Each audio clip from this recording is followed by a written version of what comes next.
Saturday Night Virus begins now. This is as disorganized as it comes. And now, Uninformed with Bill Burr and Joe DeRosa. No reading, no research, just strong opinions. All right, hey everybody, what's up? Bill Burr, Joe DeRosa, another edition of the Uninformed radio program here. Yes, sir. And we're not in New York City this time. We are in a secret location. That's right. Secret location because we had a little problem. Guess we some of our conspiracy theories. Maybe we touched on something. I don't know. But we're on the lam, as they say. Is that correct, Phil? Is that how you put it? Now, what's the real deal? We're out west. We're out west. We're out here in L.A. I live out here now. Joe's out here having. You obviously have meetings. I'm judging by that shiny shirt you have on. Huh? I know. I'm wearing my penguin shirt today, so I could walk into my different meetings and look like a dapper young man that doesn't go on the radio later at night and say things like cunt. Exactly. And, I sold him well, dude. I actually had a very embarrassing weekend of stand-up with Joe DeRosa up at the Punchline of Sacramento, where I got sent home a day early, like I was being punished. First of all, I was supposed to be there Friday, Saturday, Sunday. Joe, you were supposed to middle form me Friday, Saturday, Sunday. That's right. What happens Friday night? You cheat on me with a bigger headliner. How can you not? Dave Attell, Vegas. Those two, that's like, You just left me stranded in one of the worst cities in America. Yeah, I did. And I liked it. I didn't like how I got the exact same condo that you got. So anyways, whatever. I had a guaranteed for a certain amount of money that they were going to pay me. Most comics don't talk about this stuff because allegedly it's embarrassing. I don't give a shit. So I was supposed to be here through Sunday. Friday was all right. Saturday was great. And Sunday, I had like 11 reservations. I think in defense of me, Brian Regan was playing like the Astrodome down the street. I think that took every white person who gives a shit about me. What did they say on the phone when they called you? Like, do the phone call when they called you to tell you. Oh, it was no phone call. It was just Molly. She's just like, yeah, so the weekend looks great. But Sundays, I go, what is it, like 12 people? She goes, there's 9. There's 9 reservations. And I was like, all right, you know what? I'm going to go home. I went home and then I got you back. Then I left you fucking stranded there. Yeah, and Sunday was a sad, sad night. But I got 4 free meals from Chili's on Sunday night because we went in. For what? We went in, me and 3 other people went in there to eat, and they were so slow with the service. Dude, I've become a master at getting free food in restaurants when the service is bad. And well, when are you going to go to a restaurant, Joe? What do you Chili's? You consider Chili's a restaurant? I do. Oh, yeah. What do you get, free soda crackers? Well, you're not going to get free food at, the Palm or whatever. You can't pull that. Yeah, but that's a restaurant, Joe. Yeah, I know. You're going to, that's shit. It's free food. It's free food. I got free food at Brother Jimmy's Barbecue. I just really saw your whole background. Like a regular night, like it's nobody's birthday. You went to McDonald's, you went to Wendy's. Yeah. But then when it was really special Chili's, look out. Fajita nachos, put a candle in it for the person's Do you birthday. get like excited and nostalgic when you hear the sizzle of a fajita going by on a hot plate? Yeah. I have that baby back rib song on my iPod. But dude, I've gotten so good at it. When the service sucks, you pull the waitress aside and you go, look, we know it's not your fault, but we really have to get out of here right now. But you have to do it at the moment when the food is about to come, so it's a very tricky strategy you have to do. Then you go, I have to see the manager. And then they go get the manager. And then when they're getting the manager, the food comes out. Then the manager comes over and goes, is there a problem, folks? You go, yeah, the food, we have to go. It's cold. That's a good took manager too long. Voice. Yeah. Is there a problem, folks? And free food, dude. Whole meal, free. Boom. Like that. How great is that, man? So wait. How do you do this? Well, because you certainly shouldn't have to pay to eat at Chili's. I know nobody should have to pay, but you do. This is part of the country we live in. So it's you wait for the service has to be bad. You can't just do it. You wait till the service is bad, so it has nothing to do with the food. No, you wait. Well, if the food sucks, you can do it then too. But then why would they give it to you? Because you're like, the food sucks. I don't want to eat it.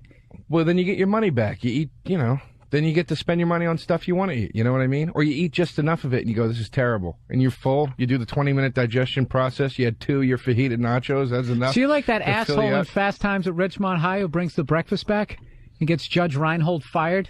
Yeah. Yeah, I don't care. Fuck them at Chili's. I don't give a shit. That chick is probably on the fucking streets right now because I complained about the service. But you got to keep saying to the waiter or the waitress, I know it's not your fault. Don't worry about it. I know this happens. It's just I have to go right now.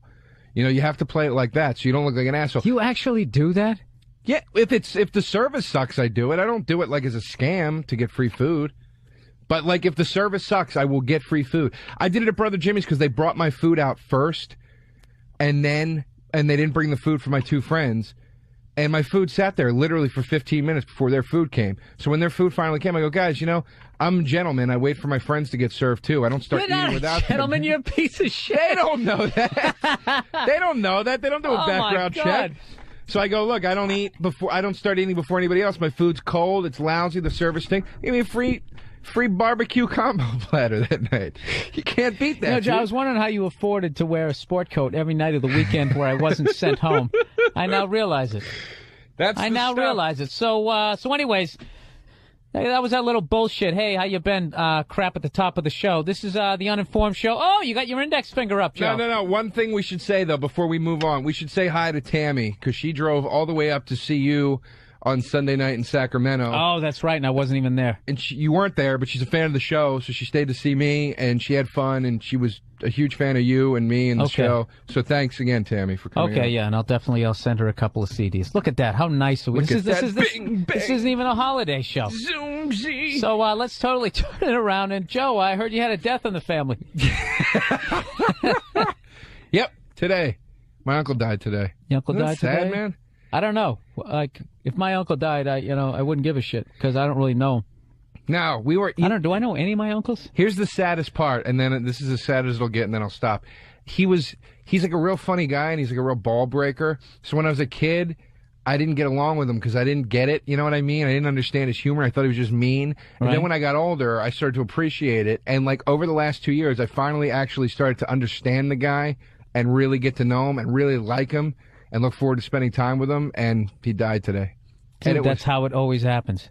Stevie Ray Vaughan is pouring Coke into his whiskey. He cleans up, and within 2 seconds, he gets on one helicopter, and that's it. It's over. Jesus Christ. I was trying to be nice, man. I was comparing your uncle to Stevie Ray Vaughan. It's a bummer. You know, it's a shame. But he beat himself up. He smoked a lot, and he didn't take How care old was he? He was in his 60s.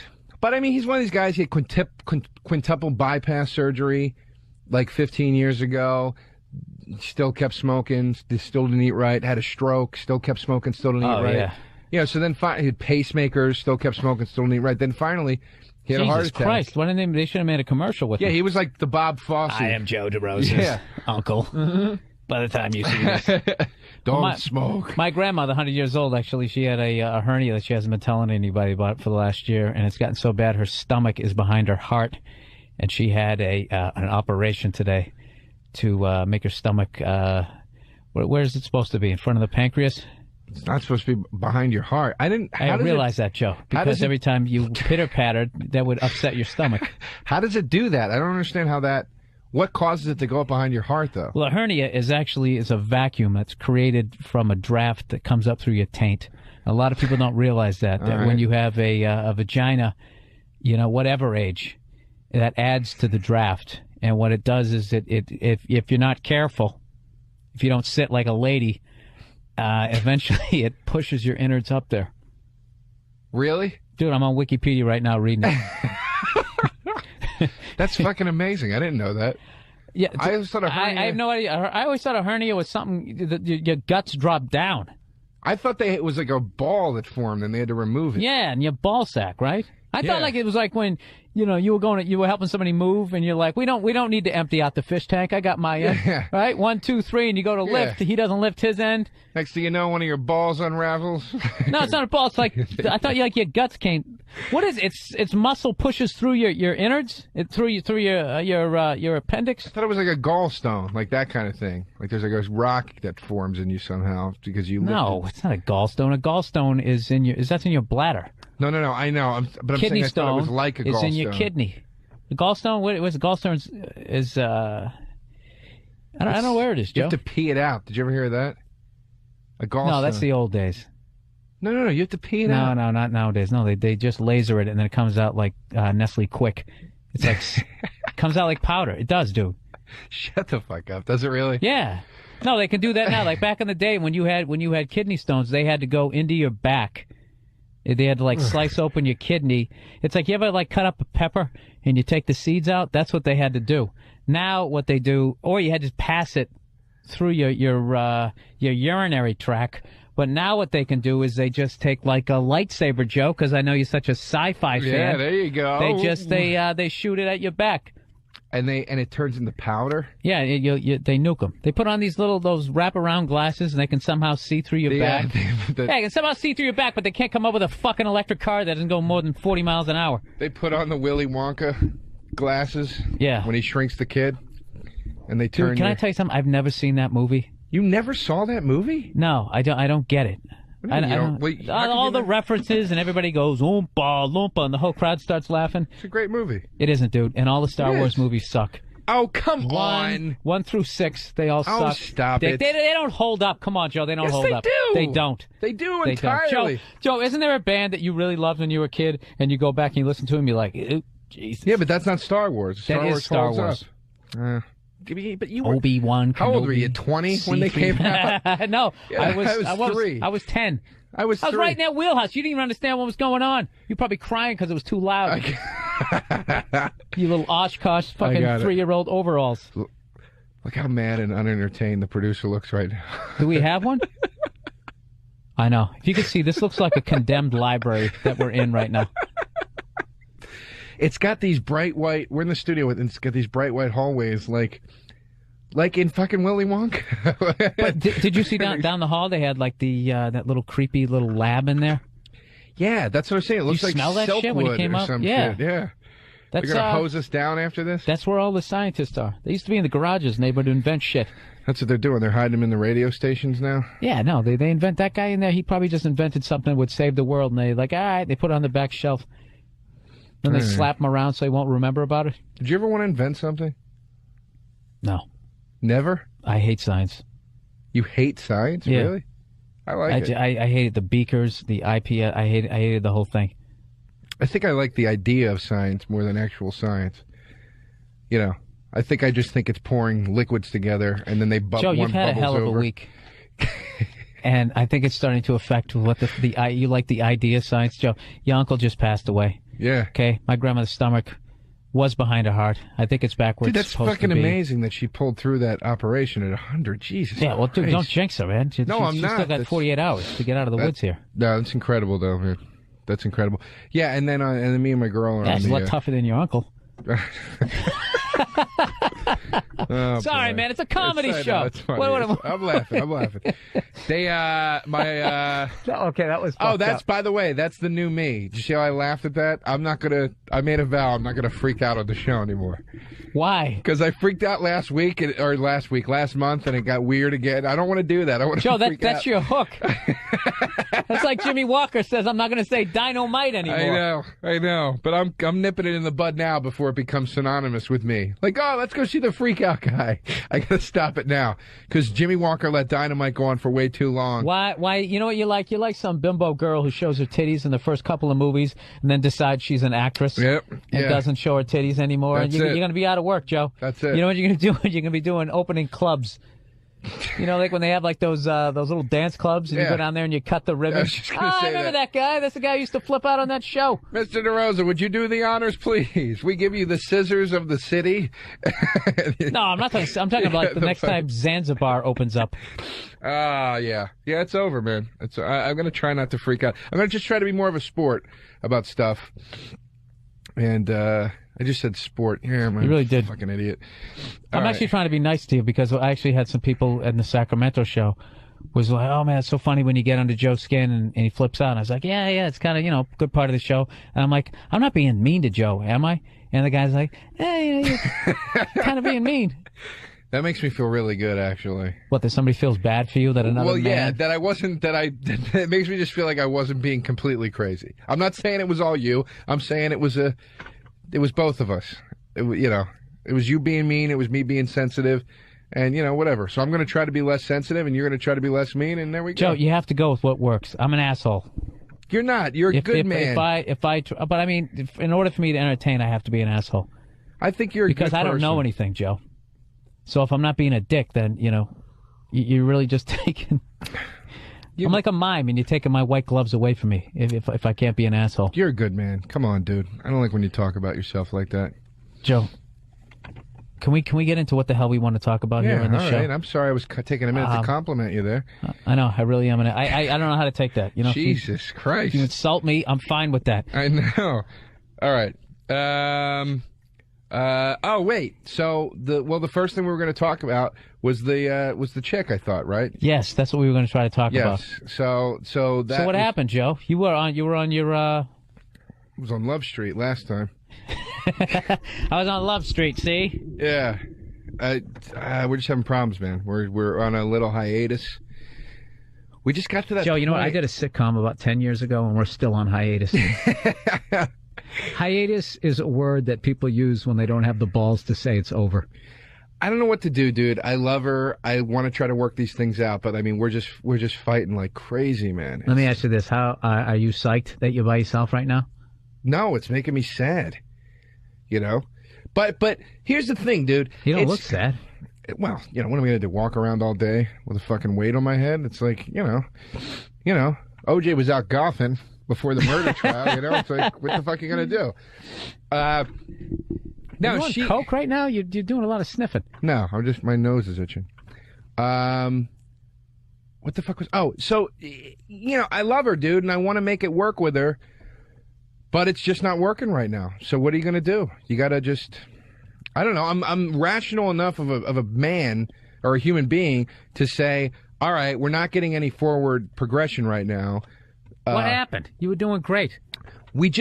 I guess it started going on around the time of the last show, and we just been fighting like crazy about everything, man. And there's just all this tension, and she's had a lot of career changes, and I've had a lot of career changes, and we've both had some family stuff going on, and I think it's just coming into the relationship and making it really hard to just be with each other. It's all vague, Joe. You haven't told the listeners anything. Okay. You sound like you're selling a bridge or some shit. Well, you remember, I went a great view. It connects two boroughs. She got a new job. Okay. That took her out of being basically a waitress and working nights in the same schedule as me to having a 10 to 6, where she had real responsibilities and real daytime hours. That fucked up our hangout time because when she's getting off work, I'm going to work. Her weekend nights are free. Mine are booked with shows. Were you intimidated as a man? No, nothing like that. Saying they always sit down on those fucking chick shows. No, nothing like that. Guys can't handle me. They're just intimidated. It's like, do you ever think maybe you're just a cunt? Does that ever, you know what I'm saying? It's like, of course it never occurs. No, it never occurs. If after the 50th guy you think is intimidated, at some point. I hate that whole attitude. Men can't take it from me because I tell it like it is. No, you're a fucking bitch and you're not fun to be around. I'm not saying that about my girl. I'm just saying women that say that. But I don't know. So kind of hoping you would, Joe, to kind of add some spice to this segment.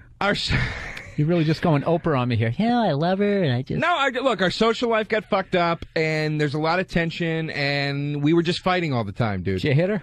No, stop. Did you think about it? No. Never? No. I actually thought about hitting myself, though. Did you ever get so mad? Do you ever want to hurt yourself a little bit because you get so mad at yourself? Or you get so I think down about on killing yourself? myself every fucking day, at least 7 times. I'm going to go out on a limb here. I'm about 2 weeks out from being a cutter. I'm about 2 weeks out from sitting at home. No, I would never with a do fucking that. razor blade. Because then you're just crying for attention. I'm going to do it, dude. I just got to figure out the right thing. Fuck that. You can't reap any benefits if you kill yourself. You know what I want? An old school death, like a 1920s death, like to have like a potted plant fall off me from fall on top of my head from 7 stories up. You can't, dude. You got to. A couple of gorillas hoisting up a grand piano. You got to commit. They call it suicide. That's what you got to commit. What is that? It's what Owen Wilson did. You half-ass it right up to the fucking edge of the cliff, and you make sure you stay alive. So everybody's going, "Oh, poor Bill." So what do they call that? I call it suicide. What is that? It's like like you tried. Suicide. Yeah, you didn't really do it. You just kind of suicide. You just vaguely sort of, You alligator armed it. You went for a butter knife rather than the steak knife. That's right, dude. You get all the fucking benefits. They're bringing you flowers. How would you do it? If I was going to kill myself or if I was going to almost kill myself. Yeah, 'cause some people go out like a man, blow your brains out. It's like, that's really inconsiderate. You're creating a mess. I would do it with pills either way because it's gay. painless. It's painless. I know. But I would do it with Don't point at pills. me. If I was going to do it if I was really going to do it, I would do it with pills. And, I'd just go somewhere and not tell anybody where I was and take the fucking pills and that'd be it. But if I was going to just kind of do it, where I wanted them to find me, I'd take the pills that immediately call you or somebody else and be like, I just took all these fucking pills. And then, they'll rush over just as I'm dozing off and rush me to the hospital, and I'll be fine. So you do the supermodel thing? I like those people who kill themselves, and it's bad enough you're going to kill yourself, then they add, they choose a horrible death. What do you mean? Like somebody that'll be on a cruise and they just jump over the side. Yeah, and you wouldn't die from that. You'd have to just sit there. Then you either got hypothermia or something starts nibbling on your foot. Dude, the second your right side as you go, because you're going in some way awkward. Like there's no way your feet are hitting first. When you go to kill yourself, man, that's just the way you jump off. Yeah, it's just a log. First you're going to belly flop into the water. Your bicep hits first. That's the first thing that hits the water, right? The nape of your neck. It's just totally awkward. The second you feel that, it's just awful. It's just right then you're like, oh, God, why did I do this? And then as you're trying to drown, the piece of driftwood hits you in the fucking head. A jellyfish stings you. It's just all little. Yeah, it's like a Keystone Cop suicide. Nothing's going right. All of that. The guys, they go to light themselves on fire. Dude, Jumping to your death. No, that's the worst one ever. Dude, I want bam, over. I don't want fuck. Yeah, I'll never understand the jumping to your death thing. I think that's crazy. I think, dude, fire. Jesus Christ. Oh, here's a good one. Car in the garage. I do that. Car in the garage? That's creepy.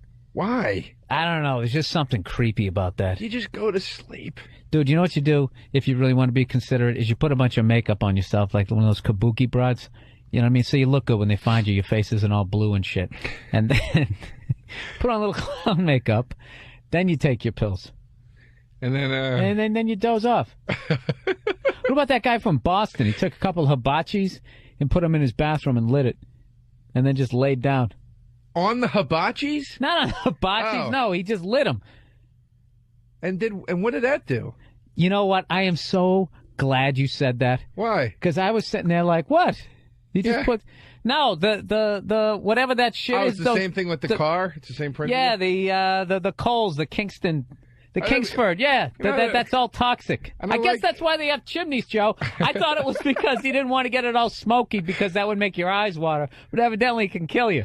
I like the smell of that Kingston charcoal, too. That'd be a nice way to go out. Dude, I love it. I used to go to Patriots games. We'd get so hammered, we didn't light the fire right, and we'd put the meat on and the fire would go out, and we'd be so shit-faced, we'd be spraying lighter fluid back onto the Kingsford over the burgers, dude. And you'd be so hammered. You know that I got to eat something hammered? You could literally taste lighter fluid. It was like you were eating poison. Jesus Christ. Oh, dude. Oh, it's brutal hangover. That's used to ride over there in the back of a landscaping truck, and this dude used to drive underneath low-hanging branches. I used to, when I was in college and I used to smoke weed, we were so desperate to get weed, and you're in college, so you're broke, so I'd buy weed from anybody. And, for $10, that was all I could afford, was, my last $10 for weed. And so many nights, dude, I was smoking weed that you could just taste the can of aerosol that some guy sprayed on it. Like somebody dumped Lysol all over it. God. So it smelled like that fake piney smell, so you'd think it was good. You're just smoking it and seeing spots and shit, but you didn't care. You just... I can't picture you doing that shit. I can't. It's weird. I look at you and I just see you drunk. Thank you. So what happened, man? I thought I was going to get some emotion out of you, man. With the girl? Yeah, you broke up with her. You're like, it sucks. I love her, and that's it. Dude, you want to hear an emotional story? Yeah. A friend of mine lives in Sacramento, and she drove me from the club back to the hotel the other night.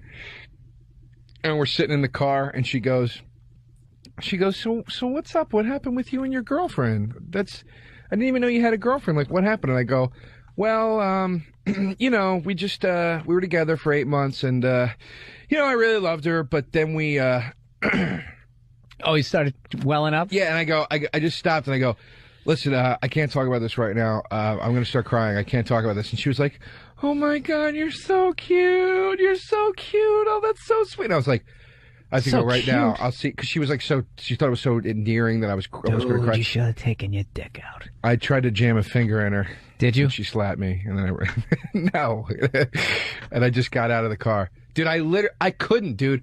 I literally had to get out of the fucking car, and I ran up the steps. That's how you get over them.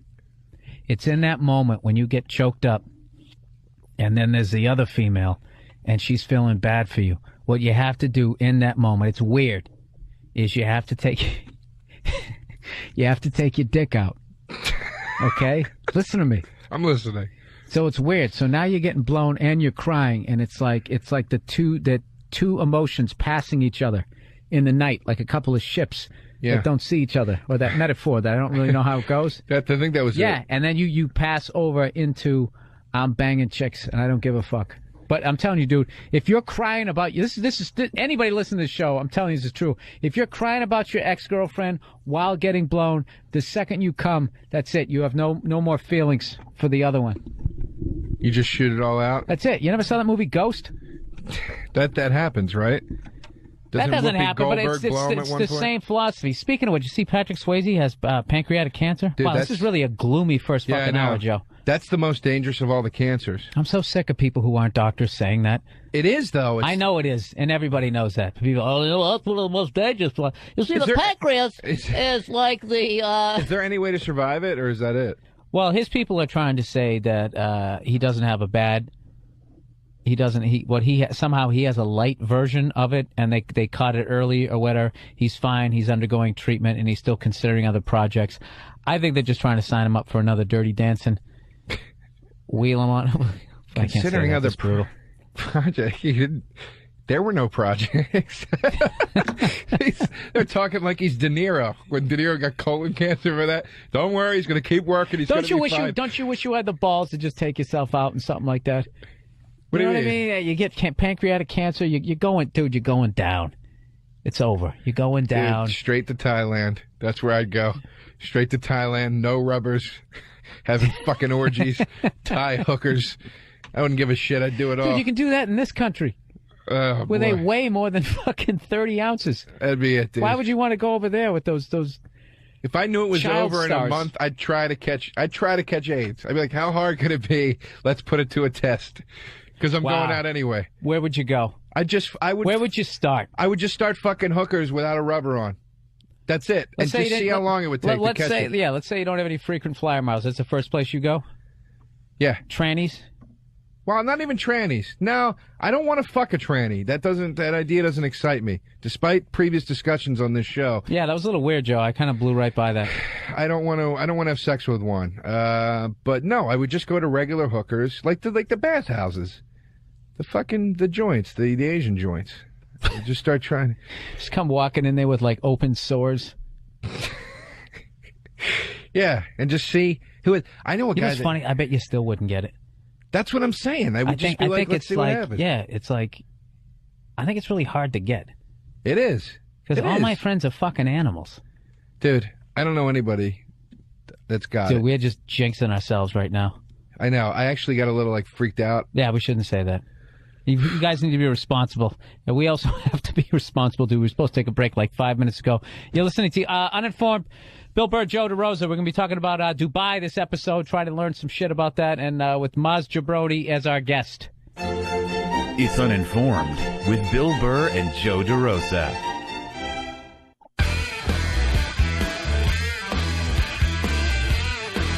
Hey, everybody, we're back.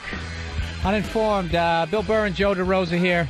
Taping out in beautiful Los Angeles. Yeah, yeah. Los Angeles. You enjoying it out here, Joe? We're in the sunniest city in the country, and we're in the darkest. Oh, this really looks like a radio station from the early 70s, and there's absolutely no energy in this fucking place, which I think our first part of this show conveyed, and I'm going to step it up. I'm ready. I'm ready to step it up. That's what I'm going to do. That's what I'm going to do. Hey, I forgot to say this shit. So I called my grandmother as she's about ready, getting ready to, try to not have her stomach behind her heart. Sure. So obviously she's 100 years old. This is like, this could be the last time I talk to her. So I want to make sure I say everything that I have to say. But I come from such an emotionally shut down family. Sure. This is basically how the conversation went. It basically went, she just answers, hello. And I'm like, hey, Grandma, what's up with your grandson, Bill? She's like, oh, how are you? And I go, yeah, how you doing? She's like, not so good. And I go, all right, well, I just want you to know, I didn't know what to say. I was like, I love you, and I'm saying a lot of prayers for you. And, I know you're going to get through this. And she just goes, I know if I known I had a great life. Jesus. Dude, and I didn't know how to end it. And I was just like, all right, then take it easy. Jesus Christ. I guess if there's something after this, I'll see you.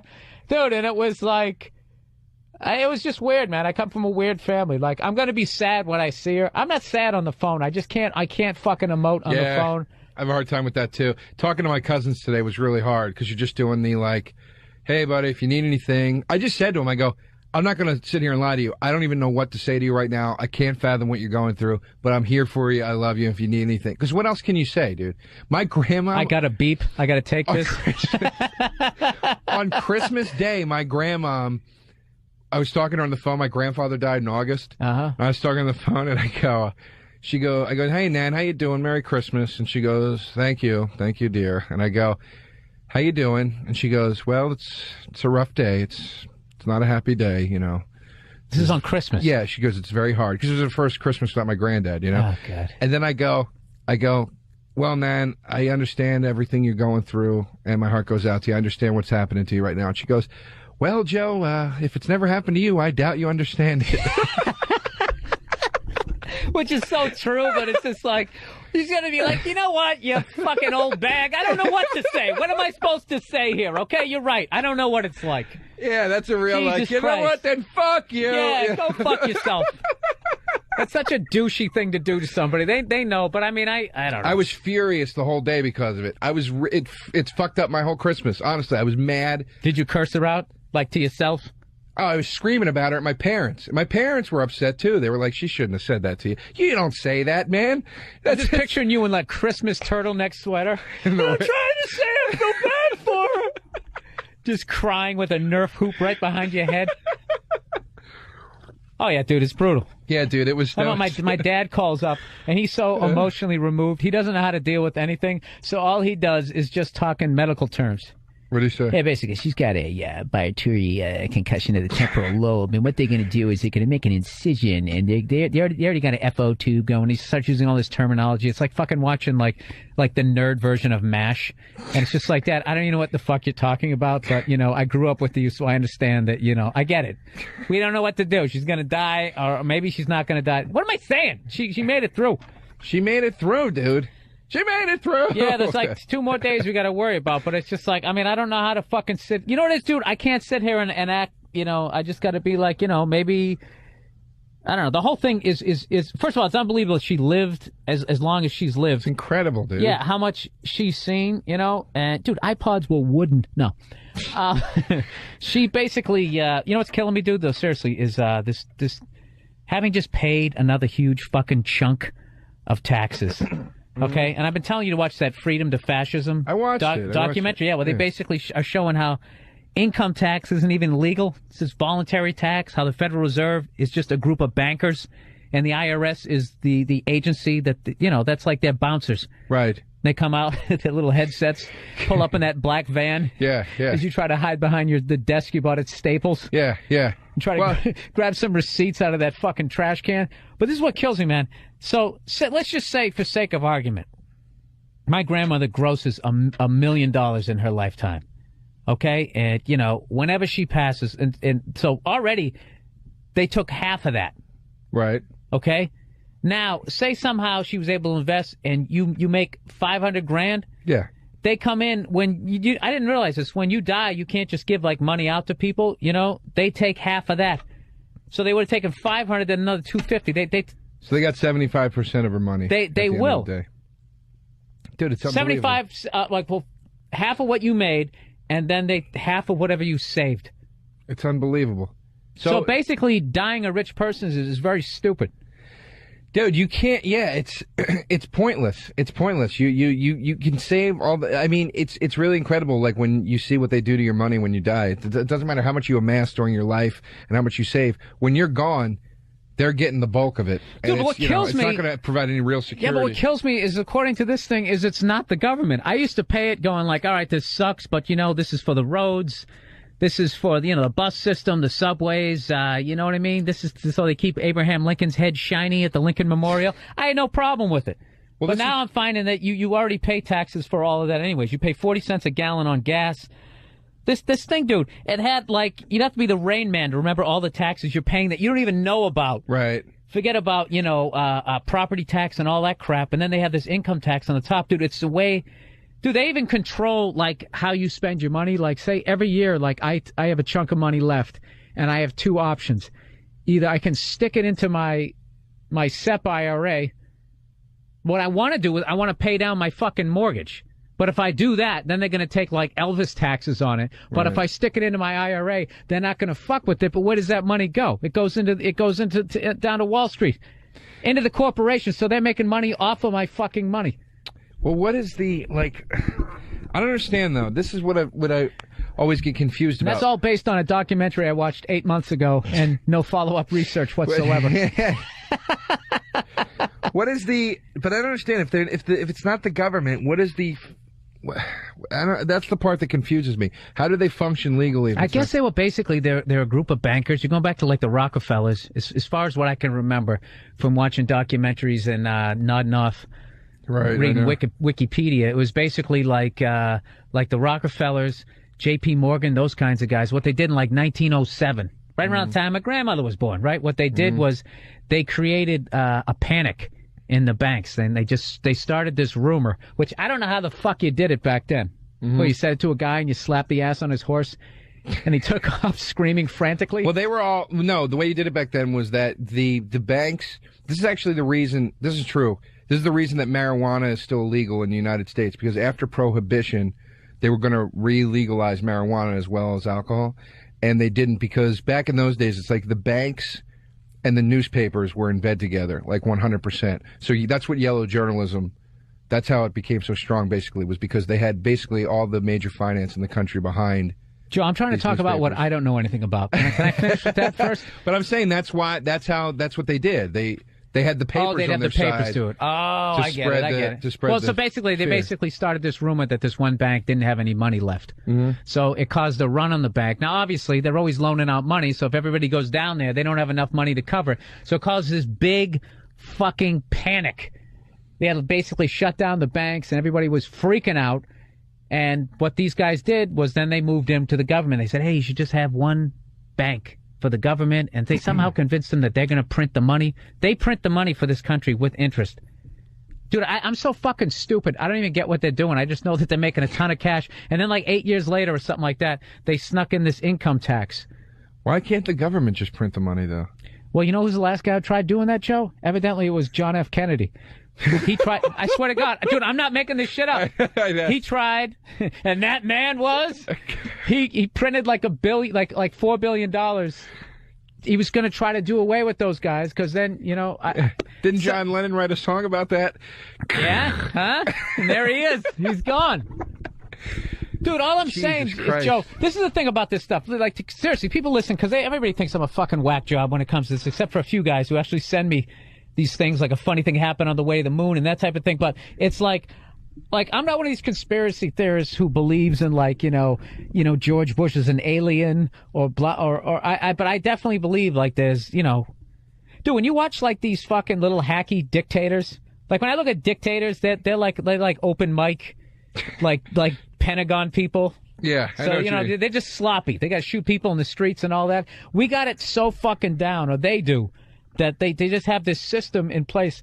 Well, it's like the real gangsters. Real gangsters don't broadcast it. It's the douchebag that runs the deli that's always running his fucking mouth. You know who the fuck I am? You know what I mean? Yeah, we talked one of the first episodes of that. The war veteran who actually saw action doesn't talk about it. Then the guy who's slicing up potatoes, he just, he starts splicing together Rambo movies that he saw and just puts himself in as the lead character. Yeah, that's true, man. That's true. That's funny. Yeah, the dictators are the loudmouths, but the real guys, they're wearing the suits, They're at all the fucking fundraisers. Well, I think, You know? like, I don't know what's going on, obviously, I really just think that the corporations, they basically took all the mob scams. Like, if you go to Vegas, any of those old dealers out there, they say it was way better when the mob ran it, because all the mob did, they just took the gambling back then. Don't you remember? I don't know, because I'm going to show my age here, Joe, because I don't remember this, but people used to go, you go to Vegas, man, you can get a steak for like $3. Yeah. I remember the first time I went to Vegas was like 10 years ago, and you couldn't,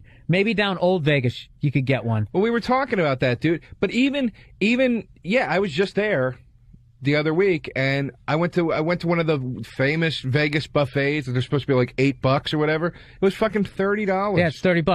$30. And No, it they wasn't even that great. they It's take everything, dude. I've talked to guys, they lose like fucking ridiculous amounts of money. And back in the day, man, you did that, they give you like a bottle of Crown Royal and a hooker. Go up the room and sleep it off. They didn't give a shit, right? Now they don't even comp you on rooms sometimes when that happens. So that's brutal.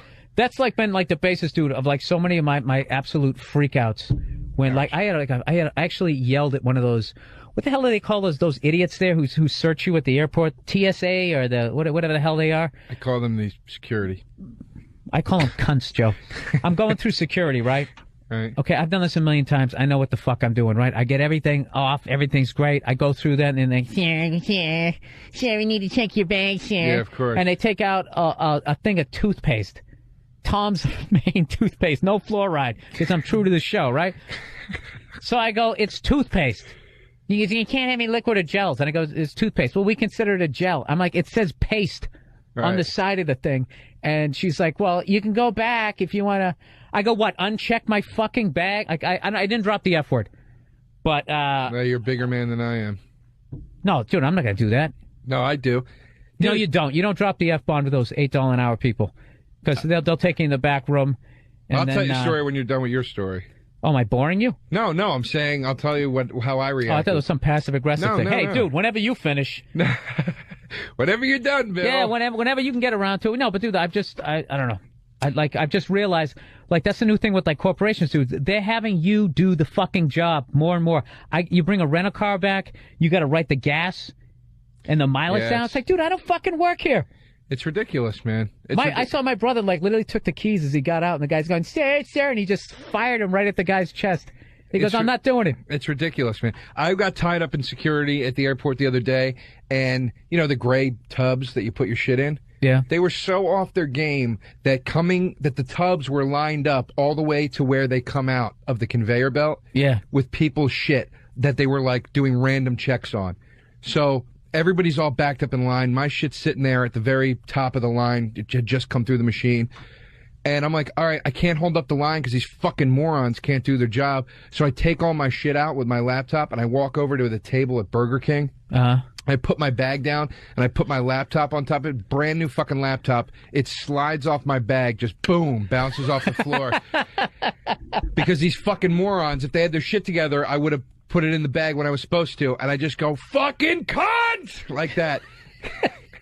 It just echoed. I was going to say, there's no way you're in a terminal. There's no way you didn't get the echo off those linoleum floor plates. Yeah, dude, but it's ridiculous. Nobody does their job. It's absolutely absurd. Dude, I've had meltdowns. I had a meltdown in, I think I already told this story on the show, so I won't tell it again, but I've meltdowns at the customer service desk in Best Buy. I've had like 5 of those. Dude, my thing is, they just don't do their fucking job. No, not the idiots, dude. I'm talking about how now they're making you do it. I was in Arizona, and they had these new things. You go to the grocery store, they want you to check yourself out. Right. It's like, I went to college. I'm not fucking checking I didn't get divorced. I'm above this fucking job. Have somebody else ring up my bananas. That's funny, man. And you know what I love is that they only have 2 of them. They just have 2, just testing, just trying to get you used to it at first. Kind of like they're just putting microchips in dogs. Like that shit isn't eventually coming our way. Right. So they can fucking laser you from outer space. Yeah. Half the shit that we're probably talking about here, just to fuck with us. Dude, it's over. It's over. We're in bad shape. We're in really. You've turned me on the conspiracy theory stuff. I used to think you were a wacko, and I've totally come to your side. Dude, I'm gonna tell you, I have no idea what the fuck they're really doing. These are obviously just theories, but I'm just saying, my thing has always been, I don't know what's going on, but I know it's not what you're telling me. That's it. I'm not saying that there's fucking aliens And, I don't know, pick one of those complete, the flying saucer came out of the ocean. I'm not talking about that shit. I'm just talking about how they ease you and they just slowly turn the screws. And these fucking idiot people are standing there checking themselves out. Well, look how much corruption there is. Just take it from show business. Just start there. We're in show business.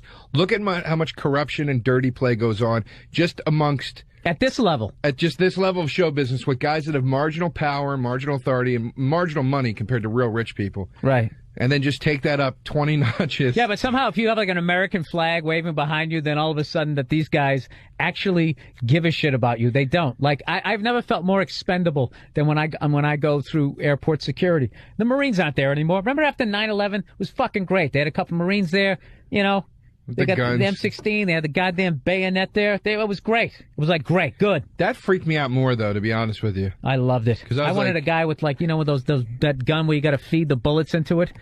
I wanted a Jeep in there. I wanted the whole thing.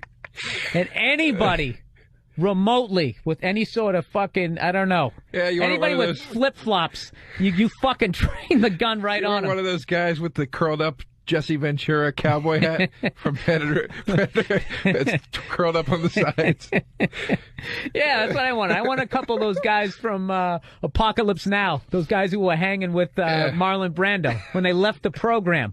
That's what I want at the airport. I don't want. This is what it finds. Like when you're in the cities, it's pretty much like black dudes, Puerto Ricans. When you're in like Nebraska, it's like some 80-year-old white dude and then like a 30-year-old white guy or a white girl who still has like braces. Like they finally got money for like orthodontics. Yeah, everybody's annoying. Anybody that works that job, whatever the race or culture is, it's just fucking infuriating. And then also too, this is what I hate too. I was on the plane. I think I texted you about this. There's nothing worse than when the dumb cunt stewardess on the fucking airplane does the announcements in like a funny way. Oh, like Southwest. Yeah, and she's just sitting there, like the one waitress, stewardess, she goes, ladies and gentlemen, this is a non-smoking flight, so you're not allowed to smoke. And, on second thought, just don't smoke. It's bad for you, and I care, so, just don't do it. And everybody's laughing. They gave her a fucking round of applause at the end of the flight. And Now, didn't you have, then talk about airline safety, didn't you have the urge to just kick that cockpit door in? Yep. And just for the sanity of the world, just fly that thing into the ground? Yep. Yeah. Just sacrifice. Dude, you would have been a hero. I would have fucking figured out how to carve you out of marble with a mic stand and a flag behind you. I would have put it up right down in front of the Comedy Cellar. Say, this man is a hero. I would make that Vietnam memorial with your fucking name right across it. Joe DeRosa. I want to be sitting in the chair like Lincoln. That's another conspiracy theory I have. Huh. If there's a statue of you and you're not a musician or an artist or that guy who came, Orville Redenbacher, you did something dirty. You're crooked. Who the hell's got a statue of him that hasn't done one of those things? Who hasn't done what? Who's got a statue of them? Who has a statue? Oh, like you ever go to these towns and they'll have like I was just in Arizona, I'm in Scottsdale, and they had the guy, holding his 1800s three-piece suit with his Robert E. Lee, I'm a racist mustache. Yeah, I just invented fried chicken suit. No, not that. I just murdered the entire Apache village where I'm standing, and now he is, and then they go, oh, the great William Prescott, Scottsdale, Arizona, whatever. I agree with that. I don't trust anybody in an iron plaque. If your face is on an iron plaque, it better be at McDonald's. This is the guy that started it. Yeah, and you died because you fell in the fryer later. Yeah. Then maybe. No, even like in New York, that Cooper Union, you know where that is, Joe?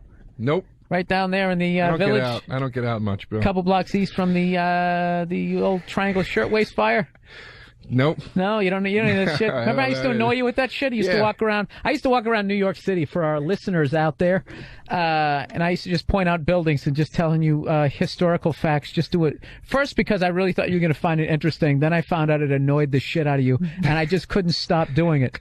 You're one of those guys that literally, like, I'd meet you in a building. I like history. I don't like science. I like history. We'd have to meet somewhere in a building, and I'd walk in, and you'd be like, this plaque over here, I mean, this is really incredible. It says that this was built in the 1840s, I did that. I did that in the XM building. Yeah, there was a belief that oil was here, but it turned out there wasn't. But that's why it's called the oil building. And the guy who invented Raisin Bran actually had a cubicle right down the hall. Dude, I did that out here. Like in this is what a nerd I am. I actually went to go fax something one day, and they had all these old pictures of Walt Disney in this place. And I'm like, why do you got all this? And she says, oh, this was his original studio. That's cool. I like that. Well, there you go, Joe. It's just a little bit different. People leaping to their death on fire because someone threw a cigarette butt into a shirtwaist bin. I like entertainment history, but, you know, I don't care about, like, this is So you watch, what, the E! Network? You know where they invented, like, belt buckles and shit like that. Dude, I'm not that bad. I'm not that bad, but I can't watch those. I can't watch those other shows. The E! True Hollywood Stories? I love those fucking things. Nah, I just kind of stay away from E! anyways. Everybody has the exact same shaped head. Well, E! is really like has become like a real tabloid network. It's a shame because E! Do you used to be think so, cool. Joe? But it used to not be like that. It's become very. When John Tesh was there, had a little more credibility. Was he there? This cowlick blowing in the fake wind. He was never on E! He was. No, he was on Entertainment Tonight. That's E! No, it's not. Yeah, Entertainment it is. Tonight. What do they both start with? All right, we're going to take a break. Jesus Christ. He wasn't on that? Joe, you know, I'm proud that I don't know that. What do you know about that? What do you think about that? I know, really, it's embarrassing that I know that, actually. Yeah, actually, he was on this one. Did you used to eat it, watch it while you ate, like, ice cream because you were in a bad mood? Yeah, I'd put my slippers on and my robe. You really used to watch that shit.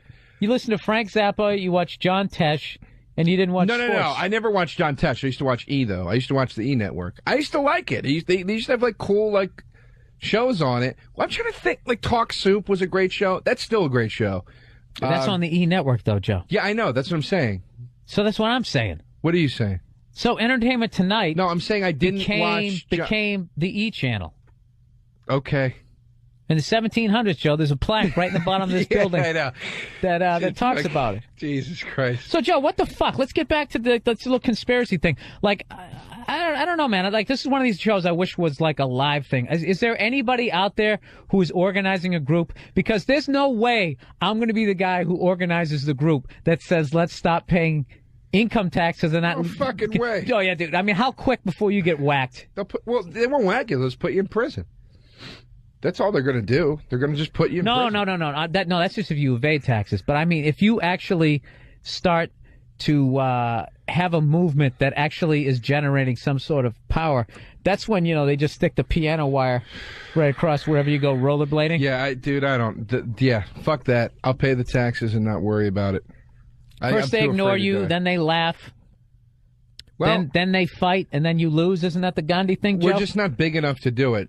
Companies. I lack the charisma. Corporations can get away with it. Some corporations. Oh, dude, you know what I wanted? I wanted to bring in this email, which is just classic of people like myself who have a little bit of knowledge, and we just go off on stuff. We cannot express our opinions in any sort of intelligent way. No. This kid actually wrote me this email telling me this. I think it was a listener telling me to watch Freedom and Fascism, not knowing I already did it. He goes, "You got to watch this, man. It's fucked. The government's just fucking taking our money, right?" And the whole point of it was it wasn't the government, right? So I wrote back. I go, "Dude, it's not the government. It's a group of bankers." He goes, "Whatever. I'm just saying. They got us by the fucking balls." So it's like, there's your spokesperson. Just some guy up there dropping a bunch of F-bombs. Yeah. I saw that earlier, like a long time ago on CNN when people were protesting the Iraqi war. It's just like, do you always have to get the guy up there, what is that song? Get your motor running. Let those guys. Head out on the highway. Yeah, you got to get that guy to get up there. Dude, I used to do a joke about that in my act about how protesters are always comprised of hippies and punk rockers. And I cannot think of two worse groups of people to protest anything. Because the hippies, hippies never bathe, and they're going to tell you to change your life. And they're like, Bush is a fascist. And it's like, dude, you smell like cat shit right now. Yeah. Are you aware of that? Yeah. The overwhelming stench of your body is really killing your point right now. And then the punk rock kids like, yeah, this fucking fascist regime. It's like, well, surely you listen to the Dead Kennedys. You must know what you're talking. You know, the worst. It's never guys in suits. Can I tell you something, Joe? The only difference between them and me is I bathe. That's it. That's it. And I like to think I listen to a little better music. You don't have pins on your jacket. That's it. That's the only. Only fucking. Yeah, but Joe, this is the. But can I? You said you came my way a little bit. Do you understand what I'm saying when I look at this shit? Where I'm just like, you know, when I worked in a warehouse and they told me I was going to get a 50 cents an hour raise, and I get there and somehow it's only 15 cents, and they fuck with you on that level. I just don't get people who just have 100% trust in like all these guys, like that whole, like, you know, Democrat, Republican, all that. Like, you just start reading about, like, that Bilderberg group. If you read it, I think we have to take a break here because we're pre-recording this goddamn thing. We do. So why don't we talk about when we get back? Wait, no. We have a few minutes. Actually, if you don't want to. How are you telling that? But because I have a clock here. Is there a sundial? We took the last break at 27 after. It's only 49 after right now. So we have a little time if you want to keep. We have about. Okay, Danny, just edit this fucking babbling out right here. Can we pick up on something? Well, let's do Halliburton before Bilderberg, because it makes sense. One leads into the other, and Halliburton did the tax evasion thing. We were already talking about that. Oh, so you want to talk about Halliburton? Yeah. Okay, so I think we should do that before Bilderberg. Where is a good place to pick up right now? This is like fucking goddamn just say geometry here. Just say... Oh, well, you said, have you been reading about this Bilderberg group thing? Don't say that. Say, have you, like, let's talk about the Halliburton thing. Because the Bilderberg, we don't have to fake lead into that. We know that's what we're talking about. I probably shouldn't have said anything. We should probably just leave this whole fucking thing in right now, just so people can understand our process. By the way, everybody, this show is pre-taped. We never said that at the beginning. We never get out in the number anyways. Who gives a shit, all right? Well, anyways... Let's get back to the that topic. The whole thing. I just said we don't have to fake lead into it. So I don't give a shit if you don't care. I really don't give a shit. Let the listeners know the process. This is like people who watch uncensored Big Brother on Showtime on demand. Yeah. My fucking girlfriend is watching that just so she, rather than like, so now she can hear the curses. All they do in that Big Brother house is just sit there and whisper like, I gotta get fucking so-and-so out of the fucking house. And she actually wants to hear the F words. Oh, God. I would kill myself before I watch. That show sucks. That show sucks. Absolutely, Joe. Anyway, so Halliburton. This was the whole thing, was that... Well, this is why I wanted to talk about, like, not necessarily because everybody beats up on Halliburton, but it's like literally like when I was talking about that, you know, someday, you know, whatever amount of money, Joe, you're able to save up that you don't spend on scotch and broads, right? You know, at the end of your life is already be taxed 50%, and whatever you have left over from your bastard children from whatever waitress in Wisconsin, all right, you go to give it to them, they take half of that. So, I mean, it's bad enough that they're taking it like that, and then you see like these corporations, they're all going over to like Dubai now. There's this weird thing going on where it's like. I actually read about this. Believe it or not, Joe, I'm not just winging this. I was reading about how Halliburton, you know, their headquarters was in Houston. And right now they're under investigation for tax evasion. Right, yeah. Which, of course, how can you evade it if it isn't fucking legal? Which I'm thinking they know. They just have the money to fight it. You know what I mean? Yep.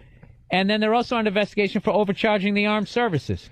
Charging, you know, the $18 for a hammer. So you know what they did, Joe? They're under investigation. They moved their headquarters from Houston to Dubai.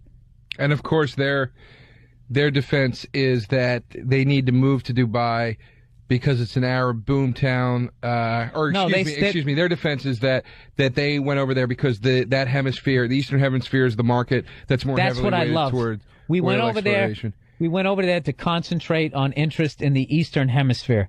Now, Joe, I know you're not the greatest at geometry. Can you tell me where in the world the Eastern Hemisphere is? You don't even know what they're doing. They're so goddamn big. Well, it's the Middle East, isn't it? I mean, isn't that what the Eastern Hemisphere is? The Middle East, dude, is the Middle East. But I'm saying it's called the Middle East. There's Asia, Middle East, Philippines. Well, the Eastern Hemisphere, that just depends on where the fuck you're standing. It says right here, to oversee Halliburton's intensified focus on business in the Middle East and in energy-hungry Asia. So specifically the Middle East and Asia. All right, the quote I read was the Eastern Hemisphere. You just really kind of killed that for me. That's all right. But here's the thing, it's like... It really isn't. I was on my tree stump, you just knocked me off. Do you like, that's the thing. Do you root for these guys? And you go, fucking A, they beat the system, they did it, they figured it out, and they're making it work and whatever? No. Or do you go the Hillary Clinton route where it's like this is a disgrace and they should be investigated and yada yada yada? No, there's a two-pronged answer there, Mr. DeRosa. Okay. One, all the rich guys fucking over the people in this country was bad enough, okay? But it happens. It happens in every market. So, I mean, and I think out of all the countries, they do it the best here. Like, there's no, I don't get this shit kicked out of me, and there's no vans pulling up, arresting me for no reason. So I'm not bitching about that. But my thing is, now they're leaving, that scares me. Why does it scare you, though? Because I always thought in my head that at the end of the day, they're still Americans. Right. So they still give a shit about America. Now you're fucking leaving. And this is my conspiracy theory, is they're just going to, eventually all the corporations are going to leave. We're not going to have any jobs really left, okay? We're all going to be sitting there going to Fridays with chips in the back of our head, using like Visa cards or whatever the fuck they give us. And they're just going to leave us with like a 1-800 like service number. There's going to be no government. Like, if there's a polar bear swimming up to your apartment, press 1.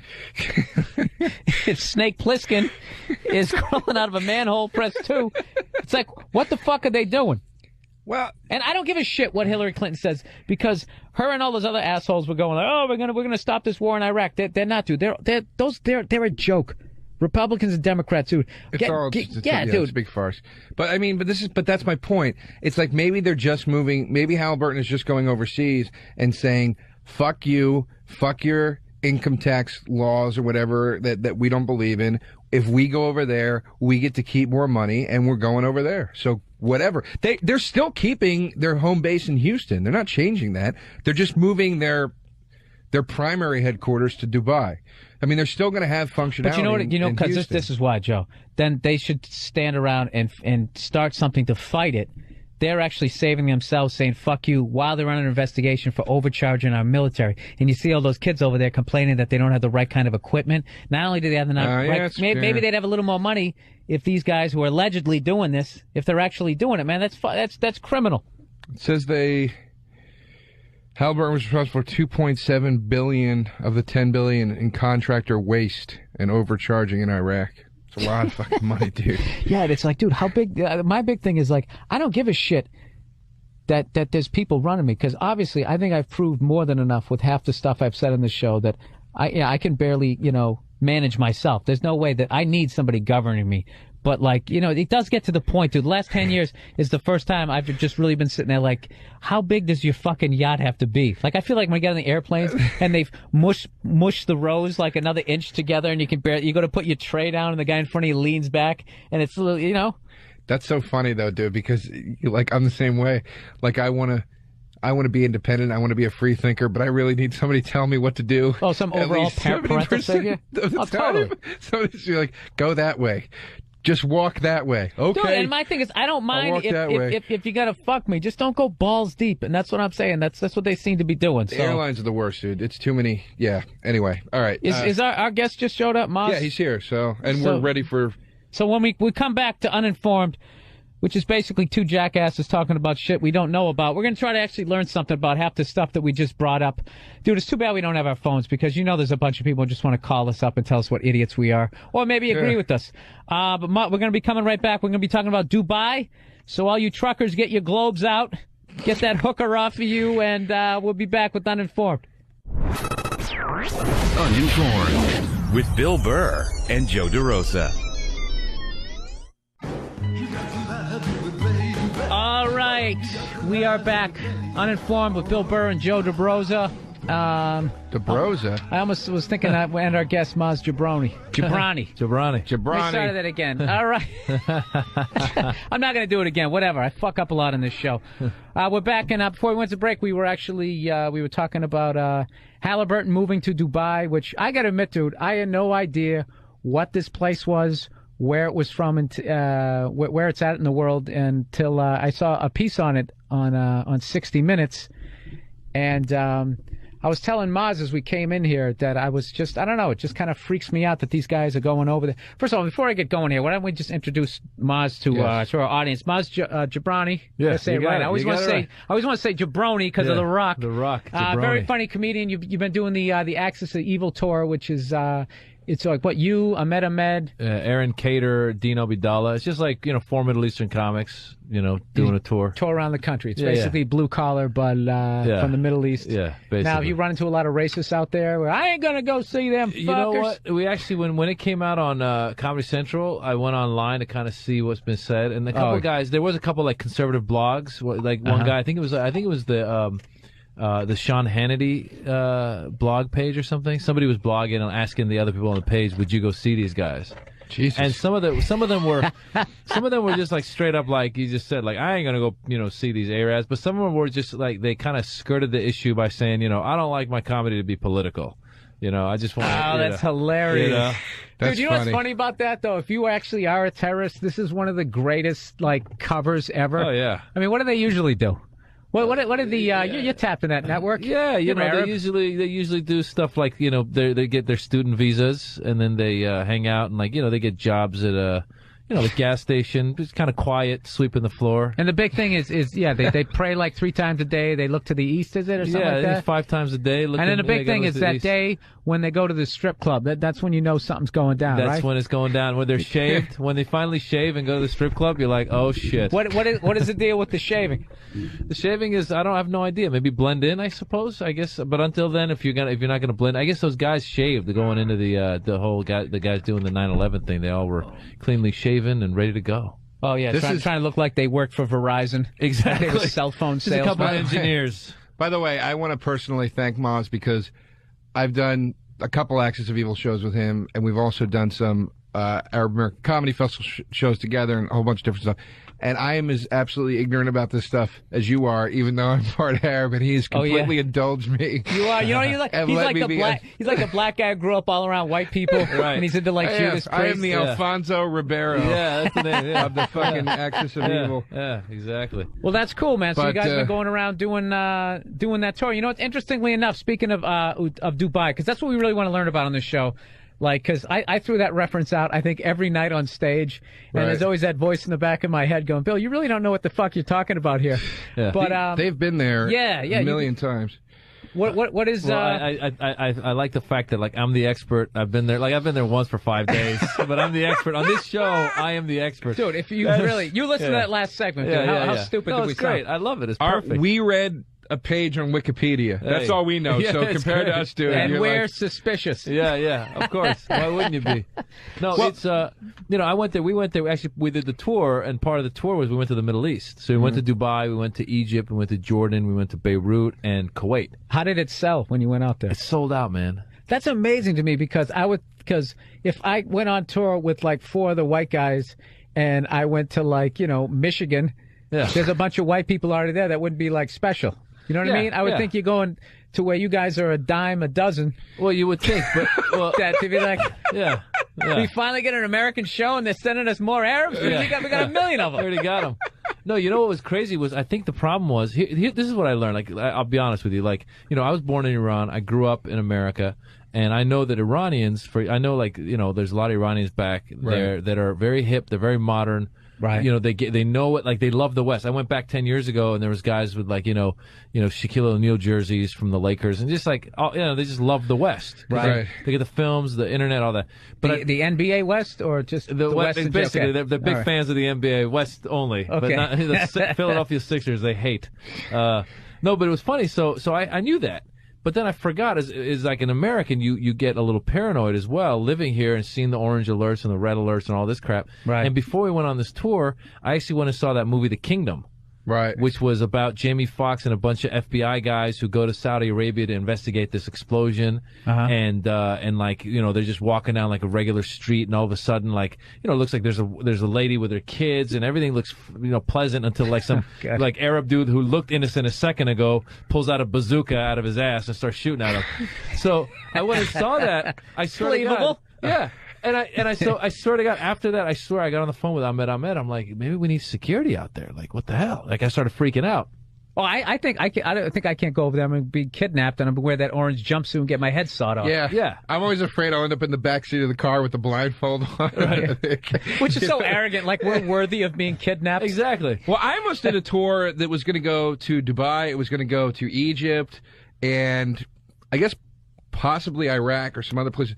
But did you book bananas in Poughkeepsie instead? Yeah, exactly. Rascals popped up, and no, but they had it was not an all Arab comedy tour. It was just regular tour. Diverse, whatever comedy tour of different people. But they had a 9-man security team to go with the tour at all times. See, that's what's funny. It's like we have that in our head, and we really think we need, like you said, like you think we're going to be a target. And, whatever. It could, if it happens once, that's all you need. Then you're like, holy shit, maybe I did need security. But we got on the phone.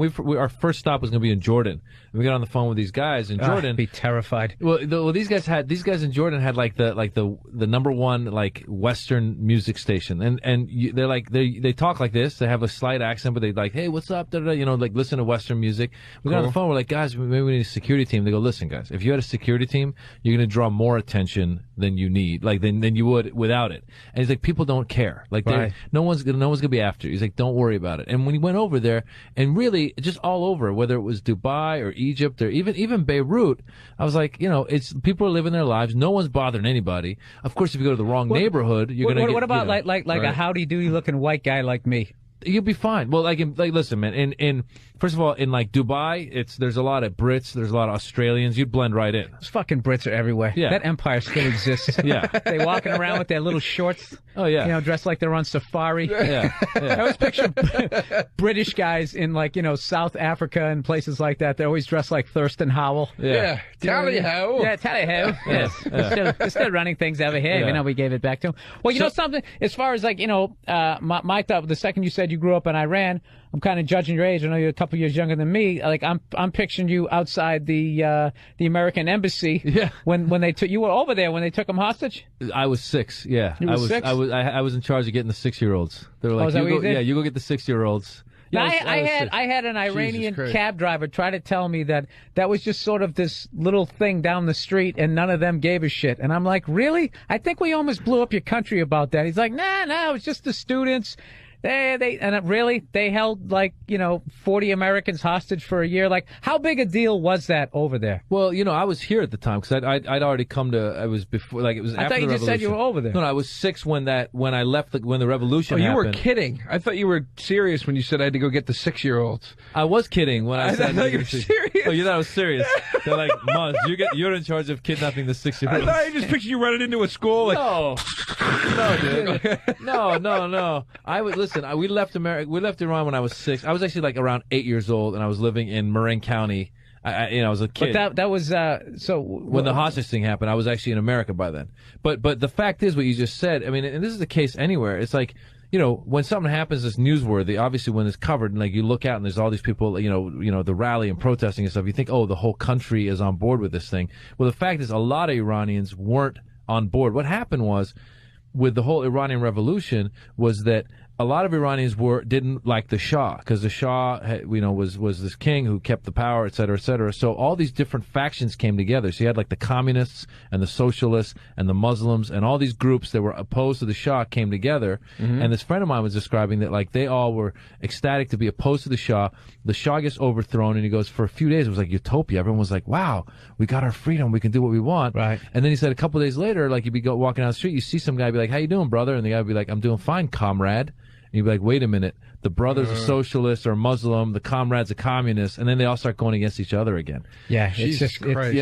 Wow, so that's why you guys left. Well, we left because of the revolution. Bill, they were gone already. We were gone when the actual... He said he was there, he was 6, and then he said he was over here. Dude, I'm not a smart... No, but the thing what you were saying about the I was just really listening to that. It was like the beginning of a Chuck Norris movie. yeah, exactly. But no, what you were saying, though, about the whole... But what you're saying about the hostage thing, it's funny because I think a lot of people, like it was a group, students always, that they, that's where a lot of like, the thoughts of the, revolutionary thoughts are always in like universities and stuff. And there was these students that did it. And it's funny because a lot of people just don't hate America as much as you would think. I mean, they don't at all. Like they love, like a lot of Iranians love the West. Like this dude was just telling me that he recently went there and traveled on his own, and he said that his family was like, "Oh my God, you're gonna get kidnapped, this and that." And he's like, actually the Middle Eastern culture is very hospitable. So he was saying people were like inviting him over for tea. Halliburton would kidnap him just to keep the unrest going. Yeah. So they keep overcharging the army for those toasters. Yeah. Well, it's all on Wikipedia, Joe. Here's I would agree with that. I mean, I'm not saying this in like a stereotypical way, but I mean there are no nicer guys in New York City than any Middle Eastern guy, like running those delis and shit like that, which is where 90% of the Middle Eastern guys in New York City work. Dude, what are you talking about? That guy around the corner is a fucking asshole. That guy you come. Okay. When you go into, I don't want to blow up where the hell you're living, but when you go into that deli late at night, that fucking cunt. Dude, he says hi to me every night. He's delivering. Not the guy behind the register. No, the guy that makes the sandwiches. The egg sandwiches. Yeah. That's because of the way you look. That motherfucker. I tried every technique with that guy. Dude. He was like slinking down. Yeah, sorry he's not ecstatic to be working the midnight to fucking 8 a.m. shift at the goddamn go deli. Take some night courses. Where? Strip. There's a whole bunch of other things you can do. Dude, every fucking time I tried to break the ice with the guy. Hey, how you doing? He's just like, he always make it seem like he just cleaned the grill. And he was just about ready to get off. Can I get mayo? Fuck that. I don't want mayo. No, give me mayo. He's got to sit there. Look at you. You got a little solid area about your culture that you don't know anything about. Have you thought about the? Oh shit! Okay, I'm outnumbered here. Have you thought about the bitching approach? Like you should bitch with him. Be like, fucking life sucks. And maybe there he'll commiserate. Dude, like, you know, like when someone's just looking at you, they give you this look where you just don't have any sympathy. You actually have the thought, I'm glad you make breakfast sandwiches at 3 a.m. for drunk people who didn't get laid. I'm actually glad you have that job. That's how much a fucking cunt this guy is. So they're not all nice, Joe. They're not all nice. Let's not do. There's a nice mixture of cool people and assholes in every race. Okay? Obviously, but I'm saying 90% of the guys I've met in the delis are the nicest guys ever. Joe, you know what it is? Because you're half Arab. They see it and they're trying to recruit you. They're trying to recruit you. That's what they're doing. You would be a major trophy because I see you coming in with your westernized loafers, to get you to join like a terrorist cell. All right, so anyway, so what the like Dubai is basically it's part of the United Arab Emirates. Emirates. Yes. There's 7 Emirates. It's kind of like they're like it's funny because today it was on NPR. They're talking about they're known as city states. Yeah, they're like small, like imagine like it's just like 7 states, but they're so small they're almost like 7 cities. Really, that's what they are. And so there's these. Can you drive from one end to the other like Ireland in a day? I don't know if it would. I don't know how long it would take to get to all of them. I know that like we actually drove from Abu Dhabi to Dubai and it was like an hour. So Abu Dhabi is like the capital, and then there's Dubai. And then there's a bunch of others that I don't know the name of. Hot, that just sounds hot as hell, doesn't it? Yeah. Is Dubai the only place that's set up the way it's set up as far as the amenities and everything like that, or does Abu Dhabi have some of the? Abu Dhabi like has a lot of money too. There was it's just today in the Fortune. It was in the Forbes, I think, Forbes magazine. Like just they publish like the newest billionaires or something, and there's like a bunch of them from that region now. But they said the most increase came out of Russia, India, and China of newest billionaires. But there's a lot in Dubai and Abu Dhabi and that whole United Arab Emirates because what's happening is I learned all this today driving on NPR. I don't it's not like I knew these things, but good. That's the way we run this show. I like it. If you're uninformed, you listen to NPR, you think you know something. And but no, they were saying that because they have so much oil money coming in. They're buying a lot of interest in American companies. Like, I guess the biggest shareholder in Citibank is from the United Arab Emirates. Well, did you hear that shit that they're building a highway from Mexico right up through Texas up into Canada? This super highway, and Mexico's going to own it. Oh, really? Yeah, dude, they're not going to do that. Every 50 years, there's this story about, like, they're going to build a super highway. Every 50 years, how old are you? But I'm saying, how old are you, Joe? How old are you, Joe? Watch the old how movies. Old are you, Joe? Watch old movies. Joe, how fucking old are you? You watch the three. Who Framed Roger Rabbit? That's the plot. That the whole Christopher Lloyd bad guys. This whole thing. I'm going to build a superhighway and ruin Toontown. That's the whole plot of the movie. Because there's always some evil rich guy that wants to build. I don't know why a superhighway makes so much fucking money. Why wouldn't you just fly? That's what I'm saying. Dude, that's my thing. What is it about a superhighway that makes so much goddamn money? What goes on in those things? Makes no sense. No, you know, it's a way to control people. Then you get them on the highway, and then you give them nothing but shit food to eat, and you make them fat, and they can't think, Joe. Here's the thing, and here's two interesting things that I read about Dubai before we get too far off the subject. That lend themselves to the mystique and the conspiracy theories and all that stuff. First of all, it's a city that was built for year-round tourism, it said. That's was sort of the purpose of it. But the modern emirate was created with the formation of the United Arab Emirates in 1971. However, there are written accounts documenting the existence of the city. I like how we started talking and then just started reading. Well, because I want to make sure I get this right. There are written documents that supposedly say the cities existed for 150 years prior to that, which is weird. Like that. Dude, they're setting up the New World Order. Well, you know what? Like a secret Kmart's city or going something. over there. What it was a while ago. It had like it wasn't this developed. And what happened? Somebody was explaining this to me that basically they got all this oil money because they're sitting on oil. Again, Abu Dhabi supposedly is like sitting on like the second largest reserve. I'm not sure. This is uninformed, so I'll just throw that out. Second largest. Dude, you don't have to research anything on this show. It's NPR. So. But listen, these guys. This is what I was told was that they're sitting on all this oil, and the current leaders got smart and they went, wait a minute, this oil is going to run out at some point, and we can't just count on the oil money. So what they did was they made Dubai a place for businesses to come. So there's companies like the banks are there. There's some big computer companies. Even Warner Brothers supposedly is going to be building a studio there.